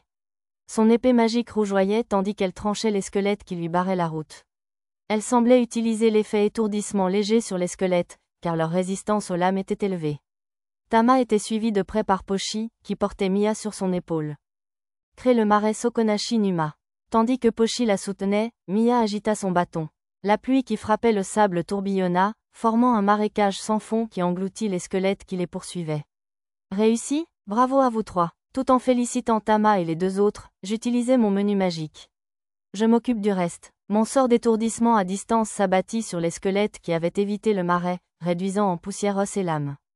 Techniquement, ce sort était censé assommer, mais sa puissance équivalait à celle d'un soldat ordinaire avec une masse d'armes, il était donc très efficace contre les os fragiles. Mia, utilise maintien d'eau, s'il te plaît, cria Arisa en désignant les grands squelettes qui se traînaient à l'aide de leurs bras. Mia hocha la tête et commença le chant. Tama, Pochi, éliminez tous les squelettes que le sort de Mia n'atteint pas. Oui, monsieur. Sur les instructions d'Arisa, Tama et Pochi préparèrent leurs épées magiques et fusillèrent du regard les grands squelettes. Mes compagnons ne portaient pas d'armure aujourd'hui, alors j'ai utilisé enchantement, protection physique sur chacun d'eux. Bon, on dirait que ces 4-là peuvent prendre le relais. Maître, besoin de renfort, je vous en prie, cria Nana, d'ailleurs sous la pluie. Je pensais que Lisa et Nana seraient capables de gérer facilement tous les monstres autour d'elles, mais en me retournant, j'ai vu un serpent squelettique géant poursuivre les 3 aînés. C'était un monstre de niveau 30 appelé « Serpent d'os ».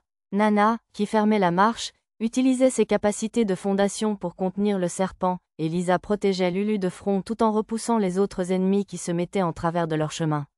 Même Lulu, au milieu, ne se laissait pas simplement protéger. Elle criait, certes, mais elle tirait aussi sur un monstre squelette ressemblant à un kangourou appelé « squelette sauteur » avec son pistolet magique. J'étais impressionné qu'elle ait réussi à atteindre sa cible en courant. J'ai sélectionné étourdissement court dans mon menu magique et je l'ai utilisé pour éliminer les squelettes, en commençant par le serpent d'os. Je n'avais pas l'intention de les vaincre, mais ils ont fini par être réduits en poussière. Ensuite, j'ai sorti un grand bouclier du stockage et je l'ai tendu à Nana tandis qu'elle se précipitait vers moi. Maître, je suis vraiment désolé de vous avoir dérangé. Maître, merci pour le bouclier, je vous le déclare. Lisa et Nana m'ont confié Lulu, puis ont couru aider les autres à combattre les grands squelettes. Lulu semblait paniquer, alors je l'ai maintenue en place pendant que je demandais au golem épouvantail de préparer le vaisseau pour le départ. De simples tas d'os ne devraient pas fonctionner ensemble, je m'exclame. Bouclier prêt, Nana a utilisé sa compétence « provocation » pour attirer l'attention des monstres. Les 5 grands squelettes avaient fusionné, ne formant plus qu'un seul serpent d'os. La combinaison semblait augmenter leur niveau, qui était passé d'une dizaine à 30. Je ne voulais blesser personne, alors j'ai aussi utilisé enchantement, protection physique sur les filles plus âgées, et je me suis préparé à intervenir au cas où. Bouclier. Nana a combiné son bouclier de fondation et son bouclier physique pour parer l'attaque du serpent d'os. Puis la magie de l'eau de Mia est entrée en jeu. Mizu Shibaru, maintien d'eau. La pluie frappant le corps du serpent d'os s'est fondue en tentacules aquatiques, enveloppant le monstre et le maintenant en place. À mon tour, pile dimensionnelle. Une fois le serpent d'os immobilisé, la magie d'Arisa a créé des pôles invisibles qui ont transpercé la créature, la clouant au sol. Bien joué, a crié Lisa. Tama, Pochi, visez le cœur. Oui, monsieur. Bien reçu, monsieur. Lisa, à son tour, s'est avancée pour attaquer le serpent de front. Tama et Pochi attaquèrent le noyau rougeoyant de chaque côté, mais les os se transformèrent pour le défendre, puis tirèrent sur eux des fragments d'os semblables à des balles. Ouah, n'attaquez pas autant, monsieur. Tama réussit à esquiver tous les os, mais Pochi n'eut pas cette chance et finit par retomber sur un rocher proche. Son enchantement, protection physique menaçait de se briser, alors je le relançai aussitôt. C'est l'âge de se fendre en deux, je le déclare. La tête du serpent d'os s'était fendue en deux, une moitié attaquant Lisa, l'autre Nana. Lisa se retourna pour esquiver le coup de tête et s'écroula sur le sable. Ah, prends ça. Une partie de la queue du serpent s'était approchée furtivement de Lulu, mais elle l'abattit avec son pistolet magique. Les 2 magiciennes, Arisa et Mia, étaient trop occupées à maintenir le serpent prisonnier pour faire quoi que ce soit d'autre. Au lance magique, sens mon sang brûlant. Lisa se leva, soulevant du sable, et se mit à marmonner étrangement, sa lance à la main. Passe à travers mon bras et rassemble-moi à ta pointe de lance. Le corps de Lisa laissa échapper une faible lueur rouge, et les motifs de la lance magique pulsèrent d'une lumière rouge. Avance, lame magique. Avec ce dernier cri, la lumière de la lance se concentra à la pointe, se transformant en la lueur rouge vive de lame magique. Lisa chargea le serpent d'os, laissant une traînée de lumière rouge telle une comète. Grâce à ses compétences, clin d'œil, et renforcement corporel, Lisa se déplaça bien plus vite que la dispersion des balles d'os du serpent, laissant un jet de sable dans son sillage tandis qu'elle bondissait vers le cœur du serpent d'os. Le monstre tenta de la contrer d'un coup de tête, mais... Pas question, la fougueuse magie spatiale d'Arisa le bloqua. Va-t'en, bête d'os. La lame magique de Lisa transperça le crâne du serpent d'os, la magie débordante le brisant en morceaux. Voilà ce mouvement légendaire. Génial. Arisa et Mia encensèrent la lame magique de Lisa. De toute évidence, le chant de Lisa, aux accents de roman de fantaisie, était en réalité une incantation de concentration spirituelle enseignée par l'elfe Gurgapoya, son maître de lance. Invoquer délibérément lame magique pouvait être difficile en apprentissage, il suggéra donc d'utiliser des mots-clés comme cela pour l'activer. Mademoiselle Lisa, attention, cria Lulu. L'autre tête du serpent se dirigeait droit sur elle. Ne te laisse pas distraire, je te préviens. Nana lança une lance de la fondation sur le crâne, utilisant « provocation » pour détourner l'attention de Lisa. Pochi, comprenant que le serpent n'était plus concentré sur eux, Tama appela Pochi. Chargé, monsieur. Utilisant les compétences « renforcement corporel » et « clignement des yeux », Pochi s'élança à une vitesse incroyable depuis l'angle mort du serpent d'os pour transpercer l'os qui protégeait son cœur. Les éclats d'os volèrent sur la plage, et Tama esquiva parmi eux comme une ombre. Maintenant, Tama, monsieur. Perdant son élan, Pochi cria à Tama. Nuon. Tama sauta par-dessus le dos de Pochi, se faufilant à travers les interstices du corps du serpent d'os pour atteindre directement le cœur. Pierre Miaou. Sur ce cri moqueur, Tama déversa de la magie dans la pierre sacrée, et un pilier de lumière blanc bleuté enveloppa le noyau rougeoyant. SHISSHAH. Le serpent d'os laissa échapper un rugissement de colère face à cette attaque inattendue. Vous êtes à découvert, je vous le signale. Le grand bouclier de Nana s'écrasa sur la mâchoire ouverte du serpent d'os, et la lame magique de Lisa lui transperça le cou. Décapité et cœur purifié, le serpent d'os se décomposa en squelette plus petit. Achevez-le, Cory de glace. La magie spatiale d'Arisa et la magie spirituelle de Mia portèrent le coup de grâce au squelette restant. Bon travail, on fera une pause une fois de retour au vaisseau. Je ramenai tout le monde vers notre vaisseau en félicitant leur travail d'équipe. Maître, les vaisseaux fantômes arrivent par ici. Sentant un changement, Lisa m'alerte. De toute évidence, vaincre le serpent d'os avait attiré l'attention des vaisseaux sur nous. Ne vous inquiétez pas, Lisa. Une fois au large, je pourrais utiliser ma magie d'attaque intermédiaire pour les anéantir d'un seul coup. Si je le faisais ici, je risquais de détruire accidentellement la roche citée du tombeau du peuple Nonoli. Maître, nous sommes prêts au départ, je vous informe. Bien, levons les voiles. Le moteur à puissance céleste rugit et notre navire s'envola. La pluie, passée d'une rafale intense à une averse moyenne, s'était calmée, mais le vent était devenu beaucoup plus fort et plus violent. Dôme, approchez. Un dôme transparent recouvrait le gouvernail et les autres sièges du pont. C'était un puissant dôme défensif fabriqué à partir de la cornée du poisson monstre géant Topkezera. Il pouvait même repousser ma boule de feu ou un laser concentré. Des navires? Il y en a des tonnes, monsieur. Tama et Pochi, qui avaient revêtu leur armure et attaché leur ceinture, pointaient frénétiquement le doigt en direction de la roche citée. Les navires fantômes approchaient à travers le rideau de pluie battante, enveloppé de nuages noirs. Il était difficile d'y voir clair sous la pluie, mais les silhouettes des navires allaient du petit voilier à la galère. Gros, ils sont plutôt rapides. Mia et Lulu tremblaient en regardant les navires fantômes arriver. Maître, dois-je produire des boucliers flexibles? Je demande. Je pense pouvoir en ralentir un ou deux. Ce n'est pas grave, ai-je rassuré Nana et Arisa. J'appréciais leur proposition, mais nous étions en bonne voie pour maintenir une distance de sécurité parfaite entre nous. Maître, permettez-moi au moins de monter la garde depuis la poupe. Non, vous pourriez tomber. Lisa, qui avait revêtu son armure, semblait impatiente elle aussi, mais je secouais la tête. Peut-être à cause des fortes pluies ou de l'apparition des navires fantômes, la mer autrefois calme devenait de plus en plus houleuse. Si quelqu'un tombait là-dedans, il pourrait se noyer en quelques secondes. D'ailleurs, je m'occupe du reste. Restez ici et observez. Je souris à tout le monde, puis j'utilisais course aérienne pour décoller de la dunette. Le golem de proue devrait pouvoir diriger le navire. Waouh, ce sont vraiment des navires fantômes, c'est sûr. En m'approchant, je distinguais les navires plus clairement. Ils n'étaient pas seulement de tailles différentes, ils venaient aussi de lieux et d'époques différents. Tous les navires fantômes de la flotte avaient des voiles en lambeaux, et certains avaient même des mâts brisés ou d'énormes trous sur les flancs. Ils étaient tous suivis d'un nuage noir, donnant l'illusion d'être brûlés par un coup de canon direct. Leur seul point commun était de flotter dans le ciel et d'être tous commandés par des fantômes ou des squelettes armés de coutelas rouillés. C'était une scène fantastique, un peu trop horrifique à mon goût. Okwabituga, sous le bruit de la pluie et du vent cinglant, j'entendis une voix hurlante. Plus grand que compétence acquise, langage sacré. L'inflexion était similaire à celle du langage ancien, mais apparemment, ce n'était pas la même. J'ai rapidement investi des points de compétence dans langage sacré et les activé. Sur la carte, je pouvais voir que l'état de mes camarades était passé à peur. Ce cri devait avoir un effet similaire au rugissement du dragon noir. Je me sentais mal pour eux, mais je devrais probablement d'abord gérer cette situation. Plus petit que vous, bande de cupides qui osez viser l'île flottante des dieux, l'Alaki, tant qu'il y aura de la lumière dans ses yeux, moi, le roi squelette, je ne vous livrerai jamais la clé de l'Alaki, plus grand que, cria le capitaine squelette barbu du plus grand vaisseau fantôme depuis le pont. Vous n'êtes pas mort, au fait? Plus petit que vous vous méprenez. La clé de l'Alaki nous importe peu, plus grand que, par mesure de sécurité, je la cherchais dans mon stockage et sur la carte, mais elle semblait introuvable.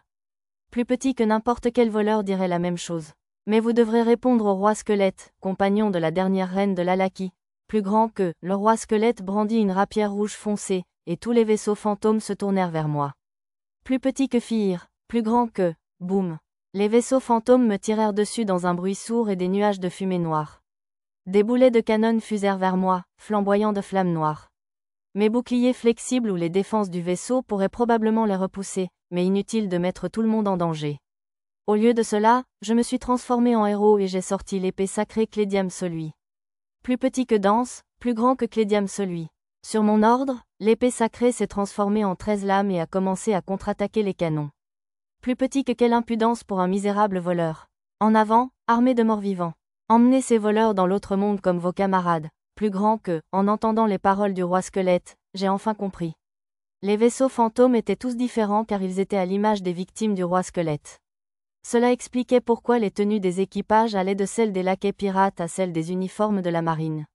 Les vaisseaux fantômes attaquaient sur ordre du roi squelette. Ils étaient menés par d'anciens navires pirates, dont la proue était équipée d'éperons navals.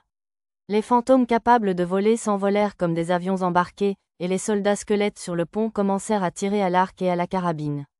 AWOWN. Les cris des squelettes résonnèrent dans le ciel orageux. Leurs paroles étaient dénuées de sens. Après une brève prière silencieuse pour leurs âmes, je baissai la main. Danse, Clédiam Solui, fais reposer les morts. Mes paroles, légèrement théâtrales, se dispersèrent dans le vent. Les lames de mon épée sacrée laissèrent échapper une vive lumière bleutée tandis qu'elles filaient comme des missiles air guidés tirés d'un certain anime Mecha. WHOOSH. Clédiam Solui atteignit le premier des vaisseaux fantômes. Les nuages noirs du vaisseau fantôme et la lueur bleue de Clédiam Solui s'affrontèrent un instant, mais cette dernière l'emporta rapidement. Lorsque l'éclair s'éteignit, le vaisseau fantôme disparut, ne laissant derrière lui que des cendres blanches tombant au milieu de la pluie et des rafales. Dans le ciel orageux, la même scène se déroulait. Un à un, les vaisseaux fantômes se réduisirent en cendres, avec leurs équipages squelettiques, et disparurent. J'ai cru entendre les squelettes soupirer de soulagement en disparaissant, mais c'était peut-être mon imagination. Impossible. Comment oses-tu détruire mes troupes d'élite avec une telle facilité ? Hurla le roi squelette de rage tandis que sa flotte fantôme disparaissait. Ses manières pompeuses me rappelaient le démon noir de jet des enfers majeurs que j'avais rencontré à Serious City. Plus petit que tiens bon. C'est bientôt ton tour. Plus grand que, plus petit que quelle insolence. Tu es peut-être avec tête de chien ? Alors détruire les îles et les châteaux flottants accordés par les dieux n'a pas suffi à apaiser ta soif de sang. Tu as aussi dirigé ta main vers l'Alaki, caché sous les mers. Plus grand que, je n'avais aucune idée de ce que le roi squelette voulait dire à ce moment-là. Plus petit que je ne le permettrai pas. L'Alaki retournera un jour dans les cieux, détruira les faux rois qui sévissent sur terre et régnera à nouveau sur le monde. Je l'ai juré à ma femme sur son lit de mort. Pour une raison inconnue, le roi squelette fixait les nuages noirs tourbillonnants. J'avais cru qu'il me parlait, mais il semblait plutôt crier à quelqu'un d'autre dans ses souvenirs. Plus petit que, et je tiendrai cette promesse, peu importe qui ou quoi je dois sacrifier pour y parvenir. Plus grand que, tout cela semblait grandiose, mais aussi peut-être un peu fou. La domination du monde était le genre d'objectif qui ne devrait apparaître que dans les contes pour enfants. Alors que je résistais à l'envie de lever les yeux au ciel, mon épée sacrée revint après avoir balayé la flotte fantôme. Il ne restait plus que le vaisseau amiral du roi squelette. Plus petit que réserver ce genre d'ambition aux vivants, s'il vous plaît. Plus grand que, j'avais un mauvais pressentiment, alors j'ai marqué le roi squelette et son vaisseau. Si une conversation était possible, je préférais régler les choses par des mots plutôt que de tenter de nous entretuer, mais... Plus petit que insensé vermine. Ressens la colère du canon magique que les dieux m'ont accordé. Plus grand que, la proue du vaisseau fantôme s'ouvrit, révélant un canon géant. Des particules de lumière rouge commencèrent à s'accumuler à sa bouche. De toute évidence, ce type voulait me tuer. La lumière rouge commença à former une ligne conductrice rectiligne. Ce canon magique devait avoir la même séquence de tir que le petit canon magique que j'avais testé auparavant. Plus petit que trembler de peur, vers rampant. Plus grand que, des cercles magiques commencèrent à apparaître autour de la ligne rouge. Ouais, je ne vais pas laisser cette chose tirer comme ça. Je l'aurais laissé partir s'il avait été inoffensif, mais avoir un vaisseau fantôme qui nous en veut et qui rôde serait mauvais pour ma santé mentale. De la réserve, j'ai produit une balle sacrée surchargée de puissance magique, puis je l'ai lancée de toutes mes forces vers le canon magique. Un éclair bleu a évaporé les gouttes de pluie alentour, transperçant le canon magique et le vaisseau fantôme lui-même. Le vaisseau a explosé, laissant derrière lui quelques anneaux de poussière noire. Était-ce du gaspillage d'utiliser une balle sacrée alors que quelques-unes pouvaient tuer un seigneur démon ? En quelques instants, la pluie s'est calmée et les nuages ont commencé à se disperser. Le roi squelette semblait être la cause de la tempête. Une voix sombre m'a parlé depuis les profondeurs de la mer. Vermine stupide, non, démon qui ose me faire du mal et se cacher du monde des esprits. Je ramènerai l'Alaki aux cieux, même si tu te dresses sur mon chemin. Peu importe ce que je dois offrir en échange. Comme je le soupçonnais, le roi squelette avait plus d'un tour dans son sac. D'après mon marqueur, il se trouvait désormais dans le monde des esprits. Il avait dû utiliser le « passage du monde des esprits » que lui et les vaisseaux fantômes possédaient. Il ne lui restait quasiment plus aucun point de vie. Il avait dû fuir vers ce monde des esprits quelques instants avant que l'attaque ne le tue. Le marqueur que j'avais attaché au vaisseau fantôme avait disparu, donc je l'avais au moins détruit. J'ai cherché la source de la voix. Si je l'entendais, il devait y avoir une porte vers le monde des esprits quelque part. Retrouvons-nous, ailleurs dans le temps. Finissant son monologue, la présence du roi squelette s'évanouit complètement, laissant l'écho d'un rire menaçant. Je n'ai pas réussi à trouver la porte, mais mon sens du danger était en alerte maximale pour ce type. Si on se revoyait, je m'en débarrasserais sans poser de questions. Il fallait affronter ce genre de type avant de se retrouver face à un adversaire fatal.